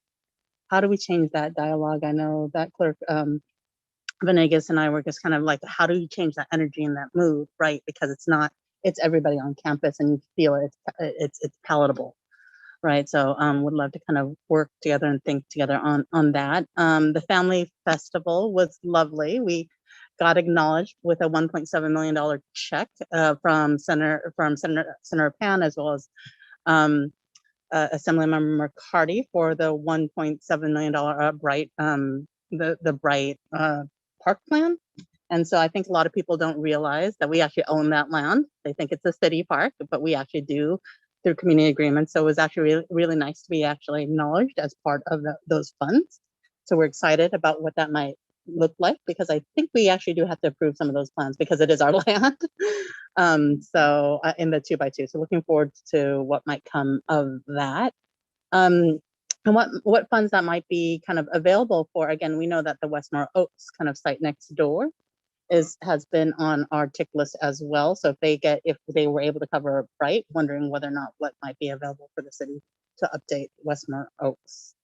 I am also really excited about the trunk or treat. And the suggestion is maybe we can merge with the city, maybe not. I know that Stanford Youth Solutions, also a mental health provider, wanted to do that. And so I'm always about kind of more collaboration. So it's easier to work together, better together than further apart.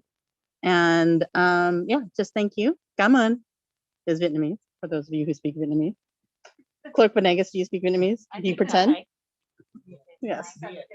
Okay. And so because I am cognizant of the Brown Act, we didn't not agendize the comments. I am not going to comment on it. I am uncomfortable commenting on it just in case we get called up. I don't believe that we were supposed to. So I'm just going to put that out there that may be a violation. Okay. I will go next. Then I just wanted to say to President Knapp, thank you. Your comments were heard and taken to heart and appreciated. I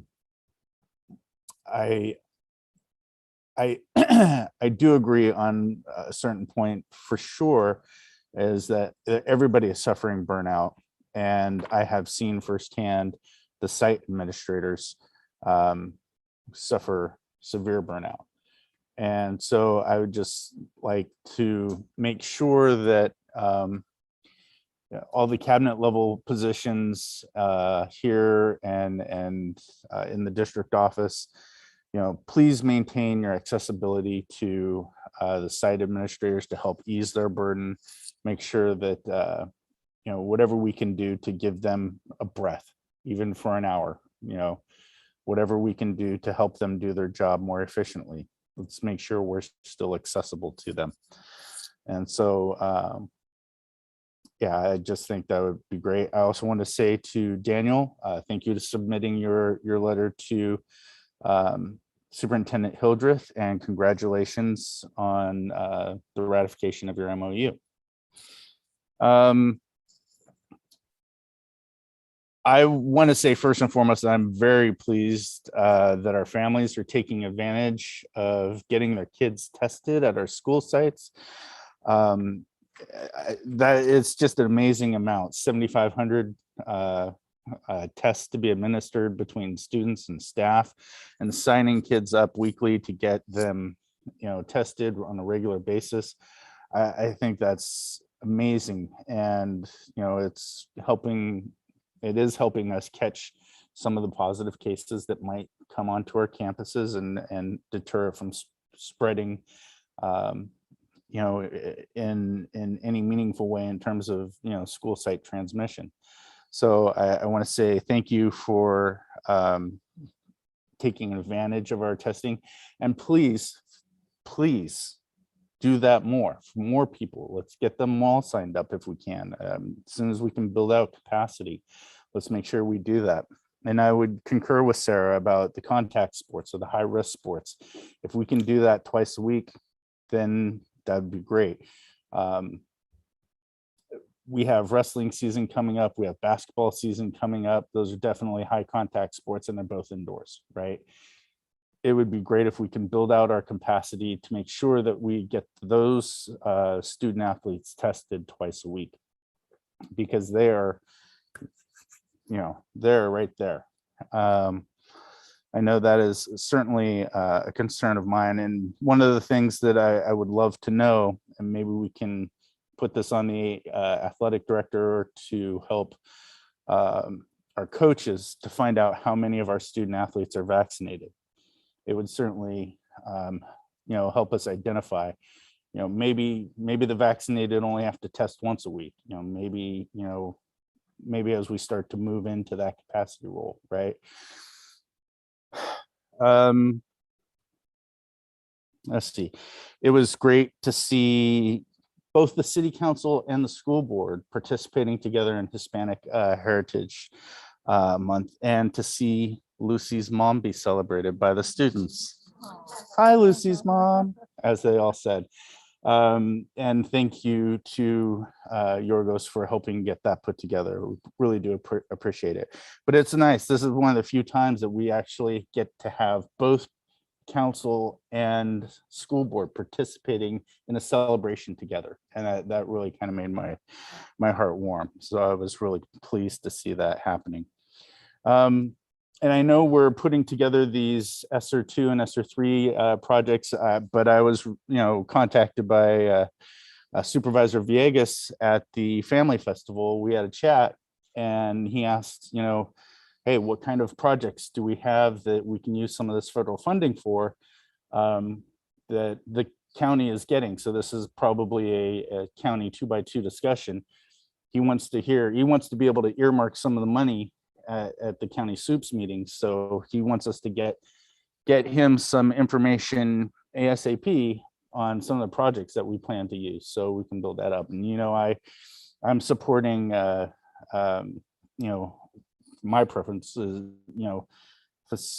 school-based health or wellness centers. That'd be an outstanding use of the funding, but I don't know if we're going to have enough money to do that, but it's certainly a laudable goal, and I certainly like the idea that you put forward, Jackie.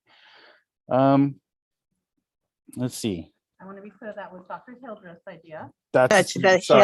I want to be clear that Dr. Okay. Hilder presented at 2x2 several months ago when it began a conversation. I can't take credit for it.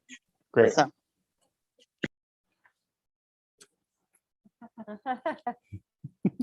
Thank you, Dr. Hildreth. That was a great idea.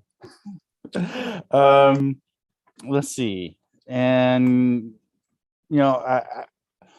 in looking at some of our school board meetings, I've noticed that at times we can get lengthy, and reading comments over and over again really goes beyond our 20-minute rule that we have in terms of 3 minutes per and then 20 minutes per item, even in public comment. So in thinking about how do we address that moving forward, I personally think that we should just have written comments submitted for minutes that all board members can see, so the people who actually call in can get their voices heard, and so we have the ability to really try and stay within our 20-minute time frame. So I think I really like that idea. And I think that is all I have. And I want to make sure I'm not forgetting something. Yeah, I think that's it. So we can move along on to future board agenda items. And we'll hurry up and get this done before 10. S1 VAPA information update, October 2021. So is that first or second meeting in October? Do we know? Second? Okay. And then S2 policy recommendations, October 2021, equity statement policy review, transgender and LGBTQ policy review. First. Okay. And then special board meeting, Measure Z update, October 21. Are we going to add a special board meeting just for that? So are you requesting that to be brought up with Superintendent Hildreth to go out to us? Got it. Okay. Okay, is there anyone seeking to add something? There are 2 board policies that we reviewed in subcommittee that need to come back. So those just need to be agendized. So the organic waste, okay, as well as the what was it? The fees, the developer fees. So those are 2 things that are coming back. And then I believe last time Trustee Barnett wanted a small update, and I didn't know if the memo or actual presentation on transmission. I don't recall what it was specifically. On what? Transmission rate in schools. Oh, yeah, right. And so I on, don't know that we were able to get that. right, on that Quantifiable piece, data. we did reach out to get that information from Dr. Sisson, and she shared that at this time, the county's trying to figure out a way to disaggregate the data. They don't right now have a way to really determine what is truly community transmission versus in-school transmission. However, she did share that anecdotally, the majority of positives have been community and very few have been in school across the county. That's right. Okay, and you just had those 2 items. Okay, Sarah? Thank you. I would like an update on staff and student vaccine numbers, percentages.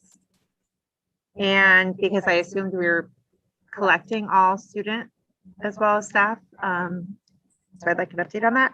And then also on, and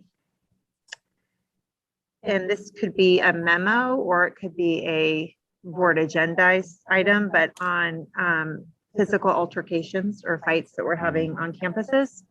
I think it would be good data for us to know of what the numbers are looking like and if it is different than in years prior, or if we're seeing any trends or areas that need more support. And then the other piece is, this isn't really a future board agenda item, but just ensuring that our attachments are put on the public agenda. Because they haven't been sometimes for past. So I went back to look at the prior attendance and it wasn't there. So just so we make sure that all of our attachments are getting put on the public version so that our public can see them. Thank you. Okay. Anybody else have anything? No? All right. Seeing, hearing none, the agenda is clear and we are adjourned.